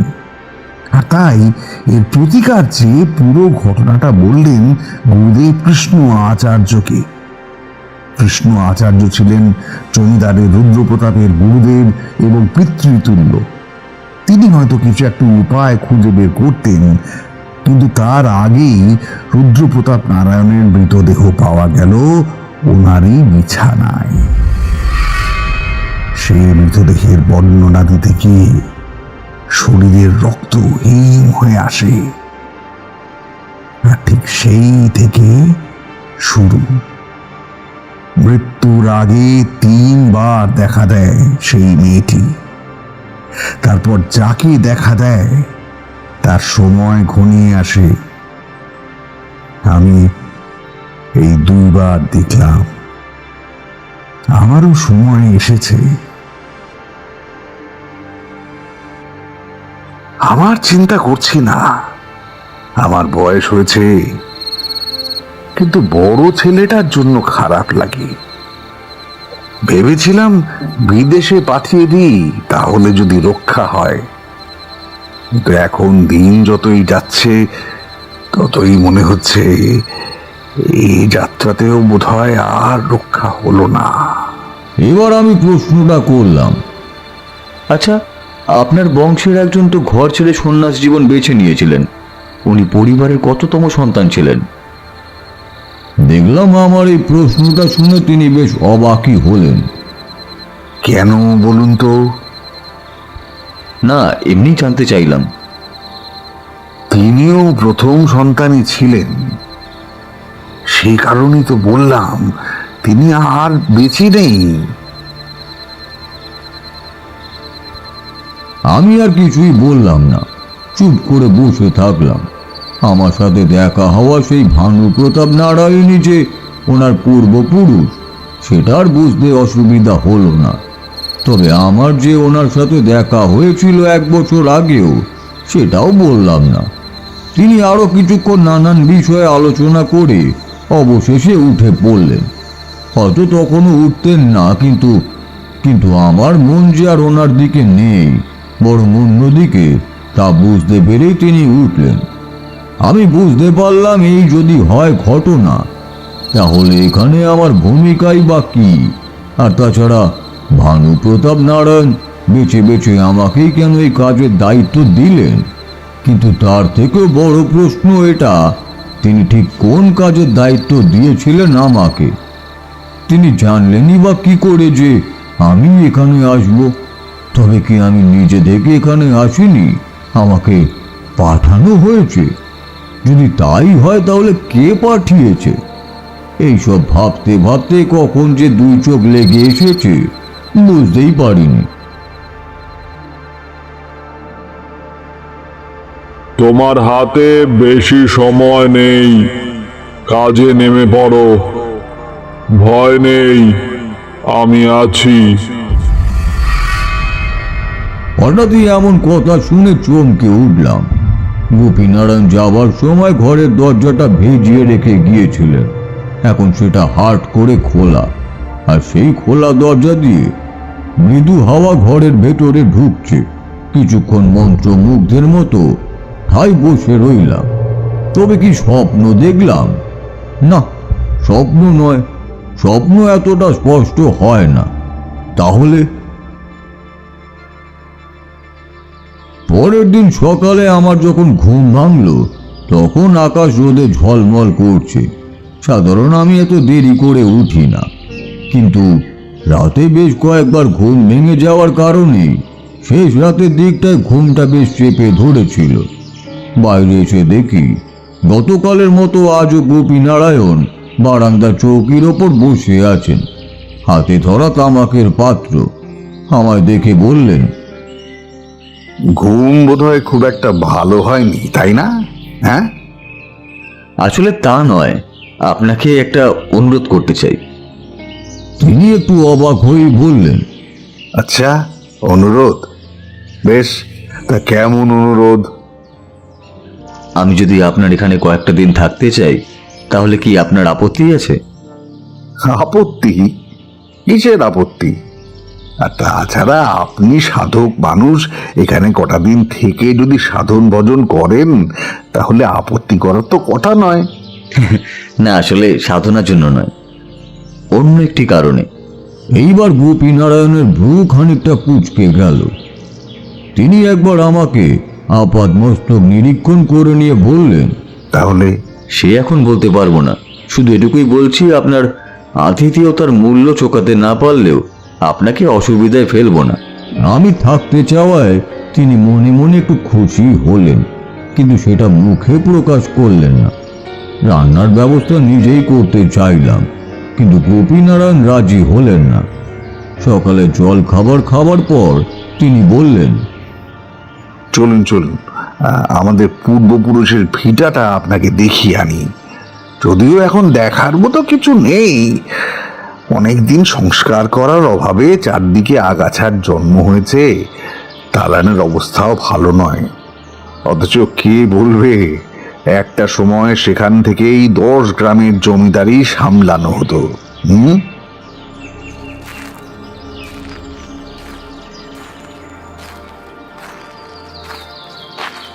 হাঁটতে হাঁটতে আমরা যে জায়গায় পৌঁছালাম এটাকে এখন আর জমিদার বাড়ি বলা চলে না।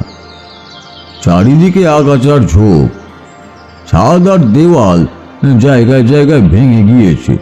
পুরনো ভাঙা ছোট্ট প্রাসাদের মতো ভবনটার দিকে তাকিয়ে থাকতে থাকতে মনে হলো এখানে একটা সময় কত কাণ্ডই না ঘটেছে, কত ইতিহাসেরই রচনা হয়েছে, আর এখন হারিয়ে গেছে কোথায়। একেই বলে নিয়তি, কালের খেলা। আচ্ছা, ভেতরে যাওয়া যায় না? হ্যাঁ হ্যাঁ হ্যাঁ, তা যায়, কিন্তু সাপ খোপের ভয় আছে তো।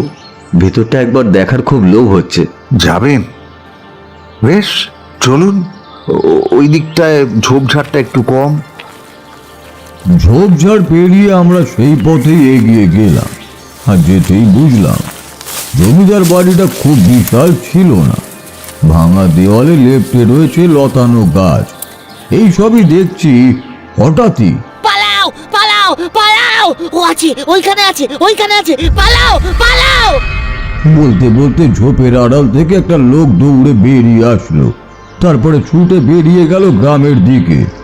প্রথম দিকটা বেশ চমকেই উঠেছিলাম। ও হলো মনু পাগলা, সারাদিন আশেপাশে ঘোরাফেরা করে, তার ওই একই বুলি, পালাও পালাও। ও আছে, কে যে আছে তা কখনো বলতে শুনিনি।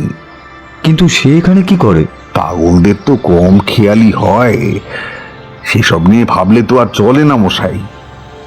এইবার পাগলটা যেদিক থেকে বেরিয়ে আসলো সেদিকে এগিয়ে গেলাম। এই দিকটায় ঝোপঝাড় একটু বেশি, কিন্তু খানিকটা এগিয়ে যেতেই দেখলাম চারিদিকে লতার আগাছা দিয়ে ঢাকা থাকলেও একটা জায়গায় বেশ খানিকটা জুড়ে বেশ পরিষ্কার। দেখে মনে হচ্ছে প্রকৃতির কোনো নিয়মে এখানে ঝোপ আর আগাছা বেড়ে উঠতে পারেনি। আর ফাঁকা জায়গাটা ঠিক মাঝখানে একটা শান বাঁধানো গোল চত্বর। ওটা কি? ওখানে আগে একটা কুয়ো ছিল, পরে বন্ধ করে দেওয়া হয়েছে। সেটা ওই জমিদার রুদ্রপ্রতাপ নারায়ণের আমলেই। এক পা দু পা করে এগিয়ে গেলাম কুয়োটার দিকে।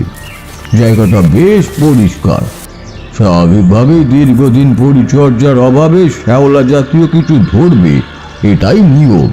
কিন্তু এখানে তেমনটা হয়নি, বরং দেখে মনে হচ্ছে কেউ অতি যত্ন করে পরিষ্কার করে রেখেছে। এটাও ওই মনু পাগলার কাজ। দু একজন দেখেছে ওকে এইসব করতে। পাগলের কাজ আর কি। গোপীনারায়ণ কথাটা বললেন ঠিকই, কিন্তু আমার কেন জানি না সন্দেহ হলো। এগিয়ে গেলাম শান বাঁধানো কুয়োটার দিকে। দেখলাম বেশ শক্তপোক্ত করেই বাঁধা হয়েছে, কিন্তু তা সত্ত্বেও একটা জায়গায় খানিকটা ফাটলের সৃষ্টি হয়েছে। আর সেই ফাটলটা বন্ধ করার জন্য বেশ কয়েকবার চেষ্টাও করা হয়েছে। কাজের কাজ কিছুই হয়নি। আমি সেদিকে এক দৃষ্টিতে তাকিয়ে আছি দেখে গোপীনারায়ণ বললেন, কি দেখছেন বলুন তো? এটা আপনি করেছেন? না, আমার পিতা কয়েকবার ফাইলটা বন্ধ করার চেষ্টা করেছে, কিন্তু কেন সেটা জানি না। এবার এবার এবার চলুন, এখানে বেশিক্ষণ থাকা ঠিক হবে না।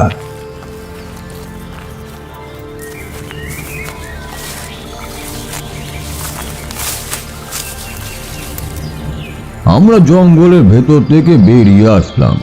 তারপর হাঁটা শুরু করলাম গ্রামের দিকে। আশেপাশে কেউ নেই, কিন্তু আমার কেন জানি না বারবার মনে হতে লাগলো জঙ্গলের ঠিক ভেতর থেকে কেউ এক দৃষ্টিতে তাকিয়ে আছে আমাদের এই দিকে। কিন্তু হাঁটতে হাঁটতে বেশ কয়েকবার পিছন ফিরে তাকিয়েও কাউকেই দেখতে পেলাম না। মনে একটা দোটানা এসে বাসা বাঁধতে শুরু করলো। বারবার আমার ইন্দ্রিয় জানান দিতে লাগলো সেই কুয়োর কাছেই এমন কিছু একটা আছে যে ইতিহাস সবার কাছেই অজানা।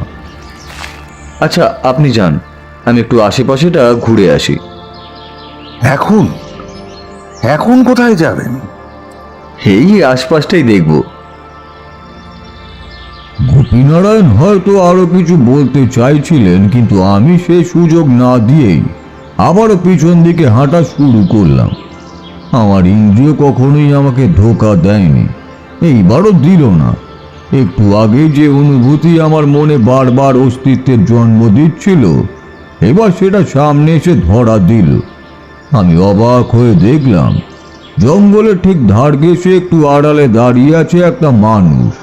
আর মানুষটা এইবার আমার দিকে ঘুরে তাকাতেই আমি চমকে উঠলাম। এনাকে আমি চিনি, ভানু প্রতাপ নারায়ণ। এবার আমি দ্রুত এগিয়ে গেলাম সেদিকেই, আর যেতেই তিনি আমাকে ইশারায় পুরনো পরিত্যক্ত জমিদার বাড়ির ভেতরে যাওয়ার জন্য বললেন।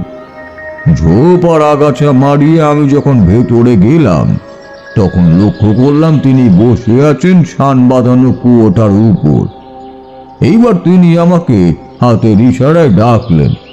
একটু ভয়ে ভয়ে এগিয়ে গেলাম, আর যেতেই লক্ষ্য করলাম তিনি ফাটলের উপর পরম যত্নে হাত বুলাচ্ছেন।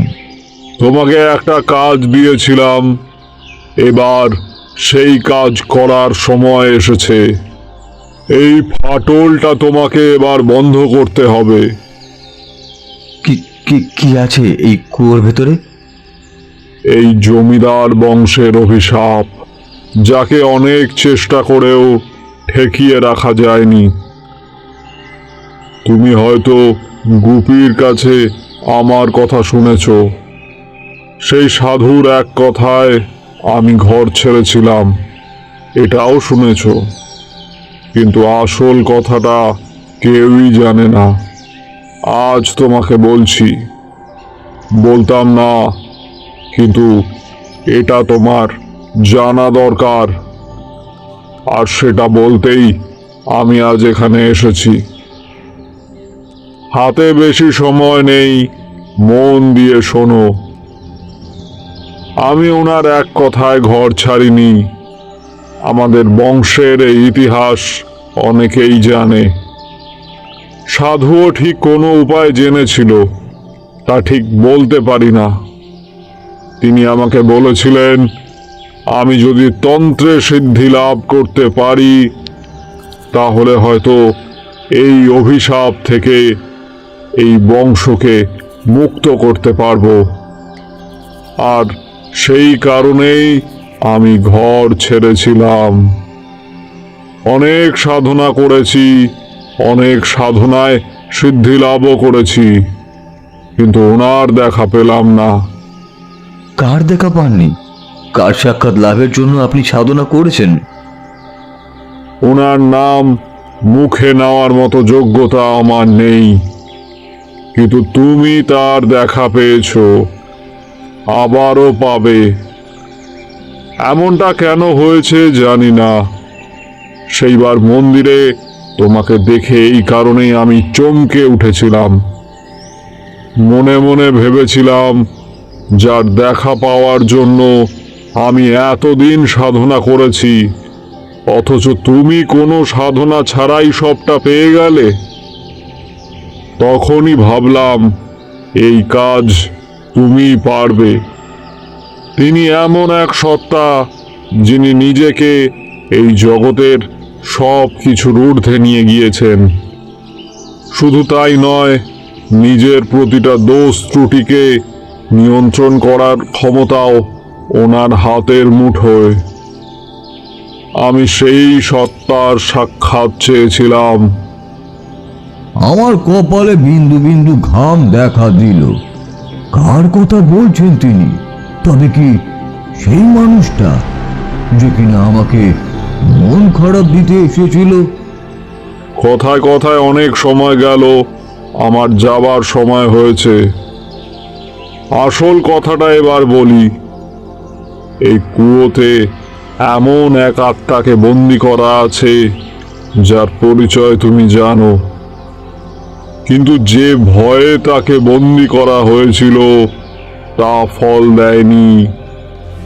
সে সময় মতো ঠিকই বেরিয়ে এসেছে এবং নিজের কাজ করে আবার চলেও গিয়েছে। এই আত্মাকে চিরদিনের মতো বন্দি করার উপায় আমি জানি, কিন্তু আমি সে কাজ করতে পারবো না। তুমি পারবে, আর কিভাবে পারবে সেটা আমি তোমাকে বলতে পারবো না। বললে এই কাজ হয়ে উঠবে আরো কঠিন।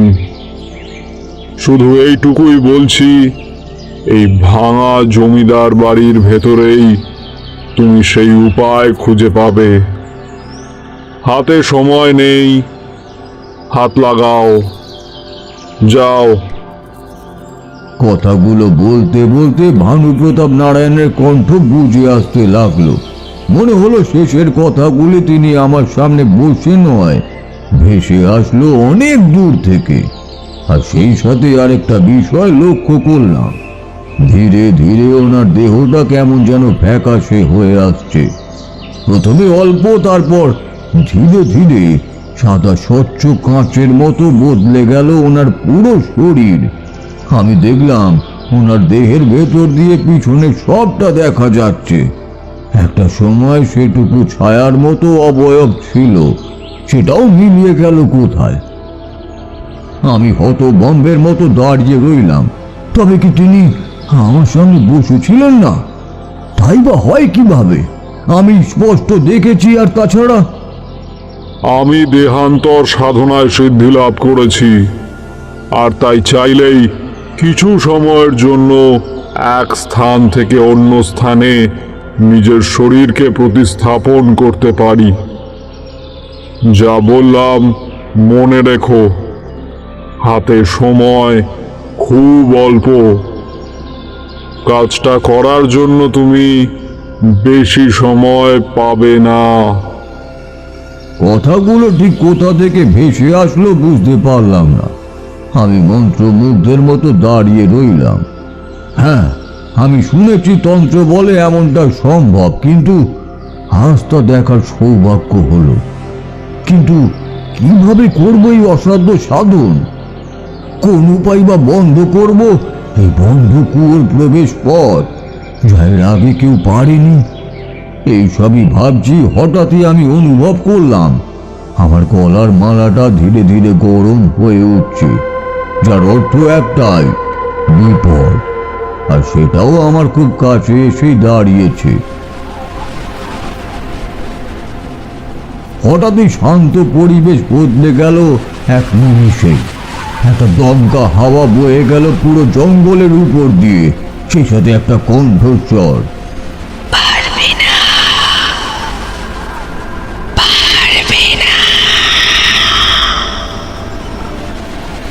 আমি সহ্য করেছিলাম,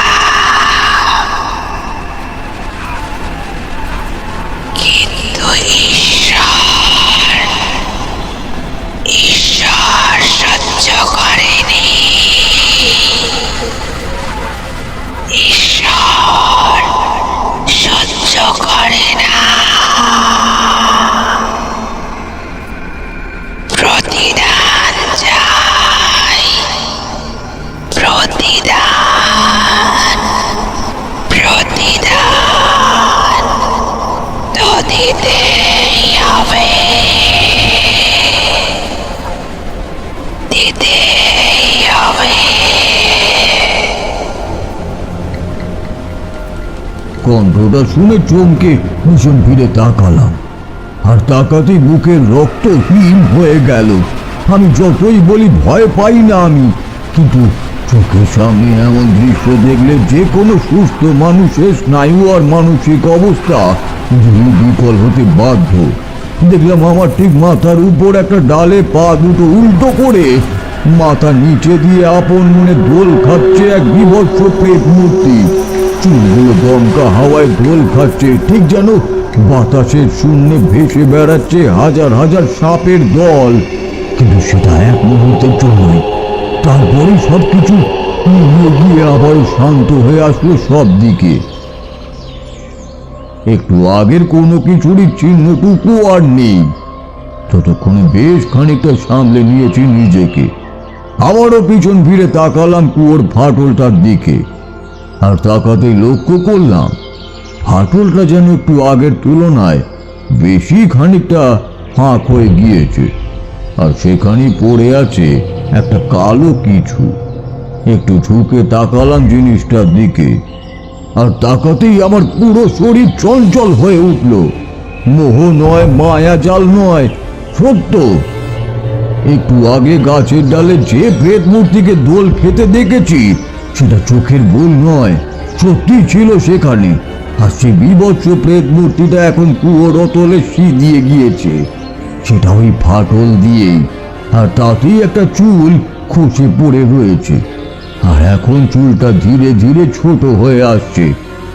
এমনটা হয়তো প্রতিবারই ঘটে, কিন্তু হঠাৎই মনে পড়ল ভানুপ্রতাপ নারায়ণের বলা শেষ কথাটা। কাজটা করার জন্য তুমি বেশি সময় পাবে না। চট করে চুলটাকে নিজের হাতে তুলে নিলাম, আর নিতেই দেখলাম প্রথম দিকটায় চুলটাকে আমি ঠিক যত বড় দেখেছিলাম, কয়েক মুহূর্তের মধ্যেই সেটা ছোট হয়ে এসেছে। চট করে চুলটাকে গলার মালার সাথে বেঁধে নিলাম, আর তাতেই বুঝলাম আর এক মুহূর্তের জন্য যদি আমি সময় নষ্ট করতাম তাহলে চুলটা মিলিয়ে যেত। চুলটা মালার সাথে বাঁধার সাথে সাথেই কুয়োর অতল গহ্বর থেকে একটা বিকট আর্তনাদ ভেসে উঠল। ক্ষোভে নয়, কেউ যেন কুয়োর ভেতরই অসহ্য যন্ত্রণায় কুঁকিয়ে কেঁদে উঠল। তোমরা হয়তো ভাবছো আমি চুলটাকে গলার মালার সাথে বেঁধে নিলাম কেন? কারণ আছে, আর সেটা হলো বাঁধনে ক্ষয় কাটে। আর সেটা যদি হয় শুভ শক্তির সাথে, তাহলে আরো কার্যকর হয়।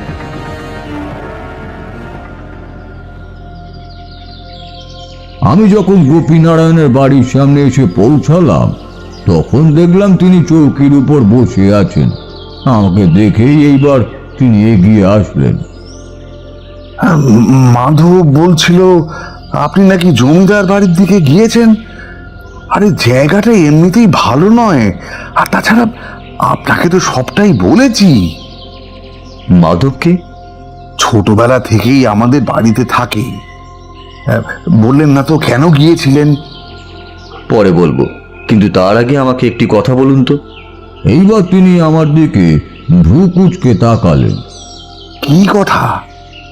ঝিনুক নামের সেই মেয়েটির মৃতদেহটা যে কুয়োর ভেতরে ফেলে দেওয়া হয়েছিল সেটা আমাকে বলেননি কেন? আমার কথা শুনে গোপীনারায়ণ একটু অবাকই হলেন। একটা দীর্ঘশ্বাস ছেড়ে তিনি বললেন, আপনি জানতেন? কিন্তু কই, আমি তো বলিনি আপনাকে। এই ইতিহাস অনেকের জানা থাকলেও এই কথাটা তো কারোরই জানার কথা নয়। তাহলে বেশ, যখন জানতে পেরেছেন তখন বলছি, বসুন। বলেই তিনি আবারও চৌকির উপর বসলেন। আমিও বসলাম পাশে। ঝিনুক নামের মেয়েটির মৃতদেহ পাওয়ার পর স্বাভাবিকভাবেই জমিদার বাড়িতে একটা চাঞ্চল্যকর পরিস্থিতির সৃষ্টি হয়েছিল।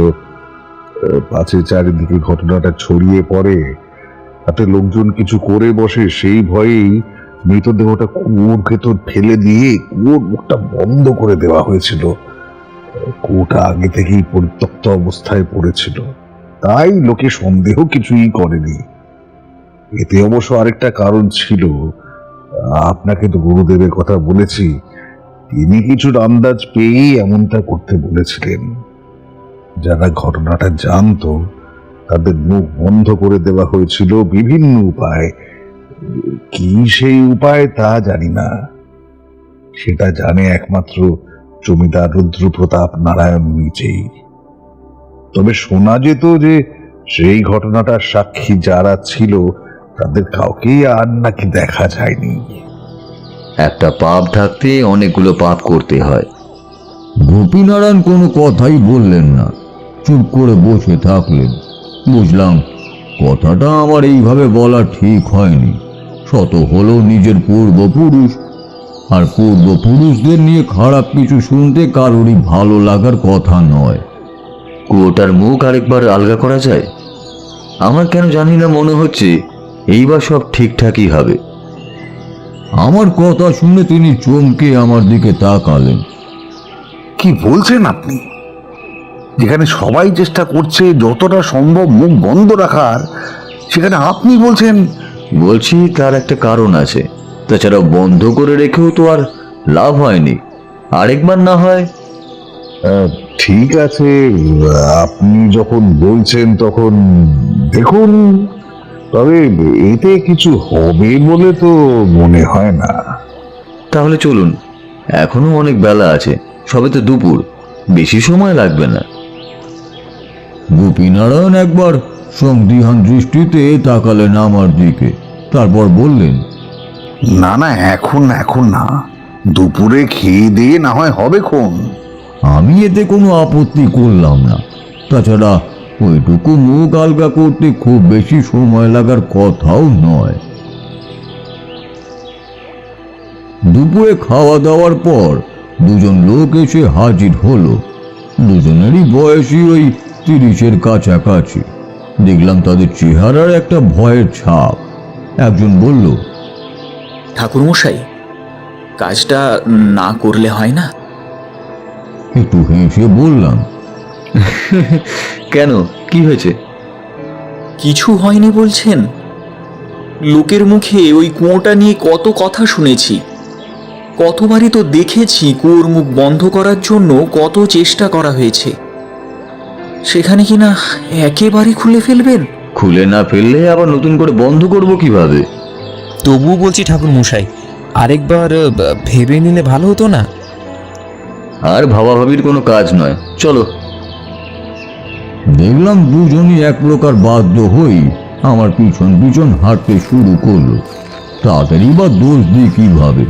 ওরা গ্রামের লোক, ওই জমিদার বাড়ি নিয়ে কত কথাই না শুনেছে। এইসব ক্ষেত্রে যা ঘটে তার থেকে বেশি রটে। এক্ষেত্রেও তার ভিন্নতা হয়নি। বেশ কিছুক্ষণ হাঁটার পর জঙ্গলের ভেতরে ঢুকে ওর সামনে এসে দাঁড়াতেই সে আবারও বলল, ভেঙে ফেলবো? ভেঙে ফেলো। এইবার তারা শক্ত হাতে শাবল চালাতে লাগলো। প্রতিটা আঘাতে পুরো জঙ্গল যেন কেঁপে কেঁপে উঠছে। বেশিক্ষণ লাগলো না। শক্তিশালী দুই হাত এবং কর্মদক্ষতার কাজে পুরনো আমলে সিল করে দেওয়া সান বাঁধানোর ঢাকনি বেশিক্ষণ টিকলো না। ধীরে ধীরে আলগা হয়ে আসতে লাগলো কুয়োর মুখ, আর তাতেই ভেতর থেকে একটা ভ্যাপসা গন্ধ দলা পাকিয়ে উপরে উঠে বাতাসে মিশে চারিদিকের বাতাস ভারী করে তুলল। কুয়োর মুখ যখন পুরোপুরি আলগা হয়ে আসলো, তখন একবার ভেতরটা ভালো করে দেখে নিলাম, আর কিন্তু কিছুই দেখতে পেলাম না। এবার যাও, কালকে সকাল সকাল চলে আসবে, আবার মুখটা ভালো করে বন্ধ করতে হবে। কথাটা শুনে লোক দুটো অবাক হয়ে নিজেদের মধ্যে মুখ তাকাতাকি করলো, তারপর বলল, কি বলছেন ঠাকুর মশাই? এভাবে খোলা রেখে দেবেন? হ্যাঁ, কেন? না মানে বলছিলাম কি, তোমাদের আর কিছুই বলতে হবে না, আমি যা বললাম তাই করো, তাহলেই হবে। পারলে কালকে আরো দুজনকে নিয়ে এসো। আর আপনি? আমি এখানে একটু থাকবো। একা থাকবেন? হ্যাঁ, এবার যাও তোমরা। লোক দুটো আর কোনো কথা না বলেই চলে গেল। আমি বেশ কিছুক্ষণ দাঁড়িয়ে রইলাম, ভেবেছিলাম হয়তো কিছু একটা দেখতে পাবো, আর সেই কারণেই মনকে শক্ত করে নিয়েছিলাম। কিন্তু অনেকক্ষণ একভাবে দাঁড়িয়ে থাকার পরও যখন কিছুই ঘটলো না, তখন আর দাঁড়িয়ে থেকে লাভ নেই বলে যেই না পেছনের দিকে পা বাড়িয়েছি, ঠিক তখন একটা দমকা বাতাস যেন পুরো জঙ্গলকে কাঁপিয়ে দিয়ে গেল। আমি এক দৃষ্টিতে তাকিয়ে থাকলাম কুয়োর মুখের দিকে, কিন্তু না, কিছুই নেই। দিনের আলো কমতে শুরু করেছে। প্রতিদিনের অভ্যাস মতো গোপীনারায়ণ বারান্দায় বসে তামাক খাচ্ছিলেন। এইবার আমাকে ফিরে আসতে দেখেই তিনি তাড়াহুড়ো করে উঠে আসলেন। ওদের মুখে শুনলাম আপনি নাকি সেখানেই আছেন। আমি যেতে চাইলাম, কিন্তু সত্যি বলতে কি সাহস পাইনি, জানেন তো। না গিয়ে ভালো করেছেন। এবার আমি যা বলছি মন দিয়ে শুনুন। আজকে রাতে আমি আপনাদের সেই জমিদার বাড়িতেই থাকব। কারণ কিন্তু জানতে চাইবেন না, নিষেধও করবেন না। ভয় নেই, আশা করি আমার কোনো ক্ষতিই হবে না। এ কি বলছেন? আপনি একা একা থাকবেন? এটাই তো নিয়ম। আমাকে বাধা দিতেই যাচ্ছিলেন, তার আগেই বললাম, শুধু এটুকুই বলছি, ভানুপ্রতাপ নারায়ণ এখনো জীবিত। শুধু জীবিতই নয়, তিনি আমাকেই কাজের দায়িত্ব দিয়েছেন। আমার কথা শুনে তিনি এক মুহূর্তের জন্য থমকে গেলেন, তাকিয়ে রইলেন আমার মুখের দিকে। বেঁচে আছেন? হ্যাঁ আছেন, তবে তিনি আর ফিরবেন না। ওনার সাথে আপনার দেখাও হবে না। শুধু জেনে রাখুন, তিনি আপনাদের ভালোর জন্যই ঘর ছেড়েছিলেন। তিনি চুপ করে বসে রইলেন, কিছুই বললেন না। চারিদিকের বাতাস ভারী হয়ে আসতে লাগলো তামাকের কড়া মাদকতায়। তাহলে এবার আমি উঠি, আমাকে অনেক কাজ করতে হবে। আগামীকাল সকালে লোকগুলো সময় মতো পাঠিয়ে দেবেন। আর হ্যাঁ, আপনিও আসবেন, কারণ আপনার শরীরেও বইছে জমিদার রুদ্রপ্রতাপ নারায়ণের রক্ত। তিনি আগের মতো চুপ করে বসে থাকলেন, কিছুই বললেন না। আমি উঠে বললাম, কুয়োর পাশে কাঠ দিয়ে জ্বালানো ধুনির পাশে বসে আছি। চারিদিকে কেমনই রাতের নিস্তব্ধতা, আর মাঝে মাঝে দূর থেকে শেয়ালের ডাক ভেসে আসা ছাড়া আর কোনো শব্দই নেই। তোমরা হয়তো ভাবছো আমি কোনো সাধনার জন্যই এত রাতে ধুনি জ্বালিয়ে বসে আছি। না, তেমন কিছুই নয়। কি বা সাধনা করব? তাছাড়া আমি তো কিছুই জানি না কিভাবে এই বিপদ থেকে রক্ষা হবে, আমাকে কি বা করতে হবে। তবে আমার মন বলছিল উপায় ঠিক আসবে, আর সেই উপায় আসবে সময় মতোই। আমি সেই সঠিক সময়টারই অপেক্ষা করতে লাগলাম। বেশ কিছুক্ষণ এক মনে বসে থাকার পর হঠাৎই রাতের সকল নিস্তব্ধতা ছিন্ন করে বাতাসে ভেসে আসলো একটা কণ্ঠস্বর। আর সময় নষ্ট করো না তারানাথ, এই নাও বীজ মন্ত্র। 1000 বার পাঠ করে ধুনি আগুনে জ্বালিয়ে দাও চুল। সময় নষ্ট করো না, শুরু করো। যাই হয়ে যাক না কেন, মন্ত্র উচ্চারণ থামাবে না। আমি ঠিক এই আদেশেরই অপেক্ষা করছিলাম। এইবার শুরু করলাম বীজ মন্ত্র উচ্চারণ। আর তাতেই শান্ত পরিবেশ ধীরে ধীরে জেগে উঠতে শুরু করলো। তারা যেন বারবার আমাকে বাধা দিতে লাগলো বীজ মন্ত্র উচ্চারণে। বারবার আমার একাগ্র মনকে অন্য কোথাও বা অন্য কোনো ভাবনা জগতে নিয়ে যাওয়ার জন্য চেষ্টা করতে লাগলো। কিন্তু সব কিছুকেই তুচ্ছ করে আমার মুখে উচ্চারিত হতে লাগলো সেই বীজ মন্ত্র। হঠাৎই দেখলাম আমার ঠিক সামনে দাঁড়িয়ে আছে স্বয়ং কপি নারায়ণ, চেহারা অগ্নিমূর্তি। রাগান্বিত কণ্ঠে বলে উঠলেন, কি করছেন আপনি? হ্যাঁ, বন্ধ করুন, বন্ধ করুন, বন্ধ করুন। আমাদের এসবের প্রয়োজন নেই। যা হবার তাই হবে, যা হবার তাই হবে। কিন্তু আমি বীজ মন্ত্র উচ্চারণ থামালাম না। আর তাতেই যেন তিনি আরো রেগে গেলেন। আর তাতেই দেখলাম ওনার চেহারাটা ধীরে ধীরে বদলে যাচ্ছে একটা বিভৎস প্রেত রূপে। দুই চোখের কোঠর থেকে বেরিয়ে আসছে আগুনের হলকা। দেখতে দেখতে সেই মূর্তি ধীরে ধীরে মিলিয়ে গেল। তার জায়গায় এসে দাঁড়ালো আরেকটা মূর্তি। তোমার কাজ শেষ হয়েছে, এবার চলে যাও। আমি জানি এই সব কিছুই মায়া, অপশক্তির বিছানো জাল। আমি মন্ত্রধ্বনি উচ্চারণ বন্ধ করলাম না। আর তাতেই তিনি ক্রুদ্ধ হয়ে ফেটে বললেন, আমি তোমাকে আদেশ দিয়েছিলাম, এবার আমি বলছি বন্ধ করো, বন্ধ করো এই মন্ত্র উচ্চারণ।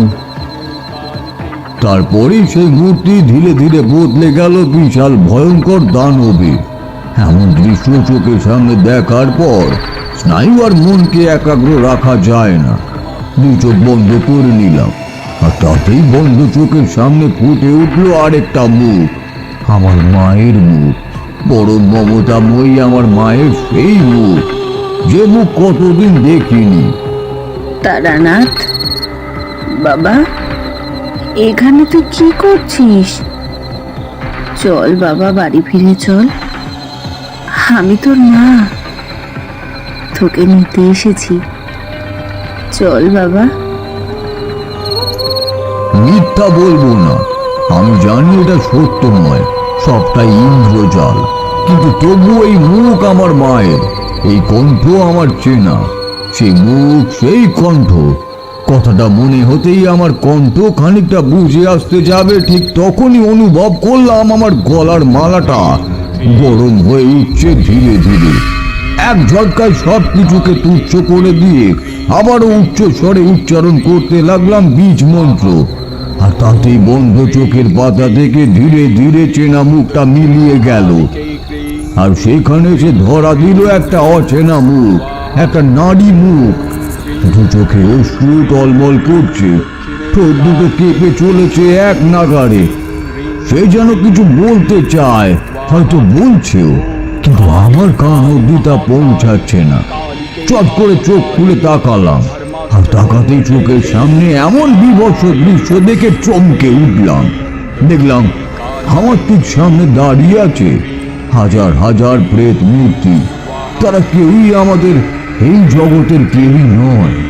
তারা যেন অটল গহ্বর থেকে উঠে এসেছে। আর এখন তাদের একটাই বাসনা, আমাকে সর্বশান্ত করা। কণ্ঠ উঁচিয়ে প্রায় চিৎকার করে পাগলের মতন উচ্চারণ করতে লাগলাম বীজ মন্ত্র। আর তাতেই প্রথমে সেই হাজার হাজার প্রেতের দল ক্ষোভে ফেটে পড়ল। তৈরি করলো কত শত হাড় হিম করা দৃশ্যের, যা সাধারণ মানুষের পক্ষে সহ্য করা অসম্ভব। কিন্তু আমি তারানাথ তান্ত্রিক, আমি জানি তারা আমার কোনো ক্ষতি করতে পারবে না। এক মনে উচ্চারণ করে গেলাম বীজ মন্ত্র। আর তাতে ধীরে ধীরে মিলিয়ে গেল সব কিছু।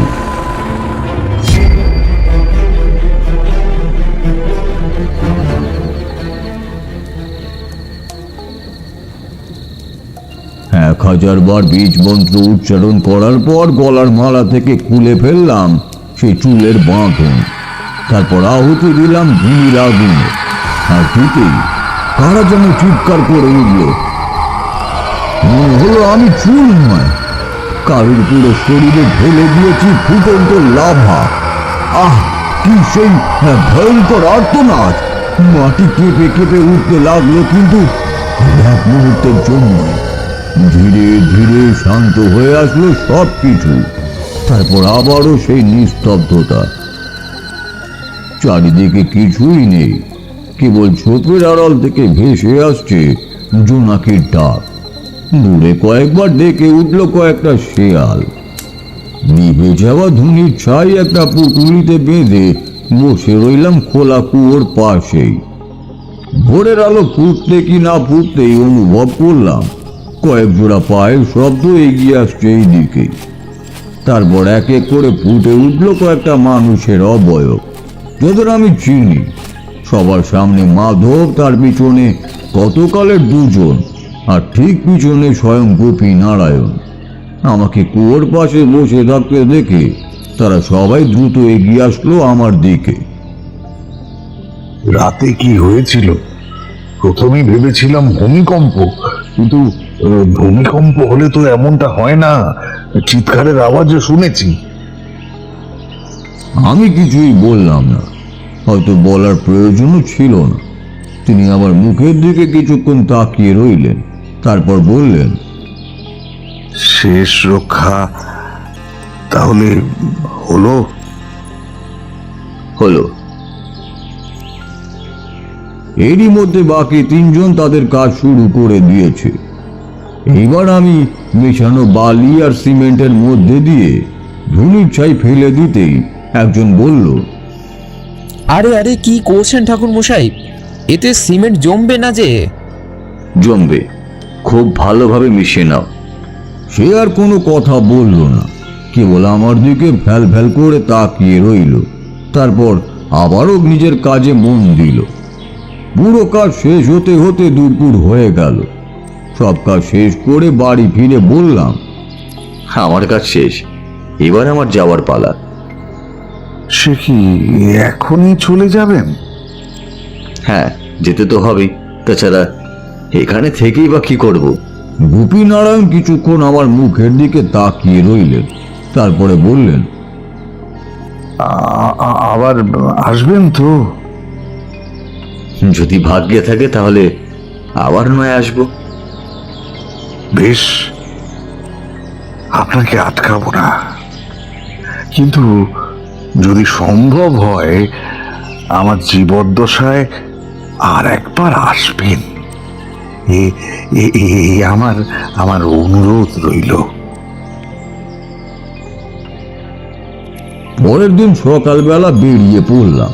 আসার সময় আবারও একটা বার গিয়েছিলাম সেই কুয়োটার কাজটায়। দেখেছিলাম ফাটল ধরেনি ঠিকই, কিন্তু দুটো আঁচড়ের দাগ কেউ এঁকে দিয়ে গিয়েছে নতুন বাঁধানো শানটার গায়ে। হয়তো কেউ চেষ্টা করেছিল আরেকবার পথ খুলে দেওয়ার, কিন্তু পারেনি, হয়তো আর কখনোই পারবে না। তোমরা হয়তো ভাবছো আমি তো অন্যায় করেছি। যে বংশটা মেয়েটির সাথে এত বড় অন্যায় করেছিল তাদেরকেই সাহায্য করেছি। ভাবতেই পারো, আমি জানি অন্যায় হয়েছে, কিন্তু সেই অন্যায়ের শাস্তি তো পেয়েছে, আর কত। তাছাড়া সব কিছুরই একটা শেষ থাকে, তাই নয় কি?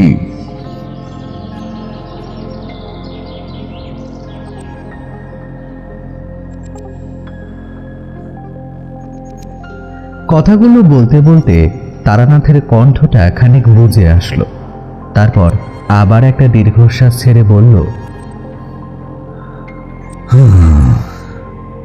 তাহলে আজ এই পর্যন্তই থাক, কি বলো হে? আপনি আবার গিয়েছিলেন গোপীনারায়ণের সাথে দেখা করতে? গিয়েছিলাম, তবে দেখা হয়নি। তার আগেই তিনি চলে গিয়েছিলেন, স্বাভাবিক মৃত্যু। তবে মাধবের সাথে দেখা হয়েছিল, বলেছিল, দাদা ঠাকুর অনেকবার বলেছিলেন আপনার কথা। আপনি তো আর আসলেন না, তিনিও চলে গেলেন।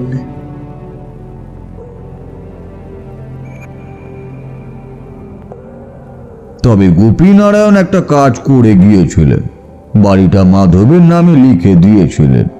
ছেলেটা থাকারও কোনো জায়গা ছিল না, তাছাড়া বাড়িটা শ্মশান করে ফেলে রেখেই বা কি করতেন?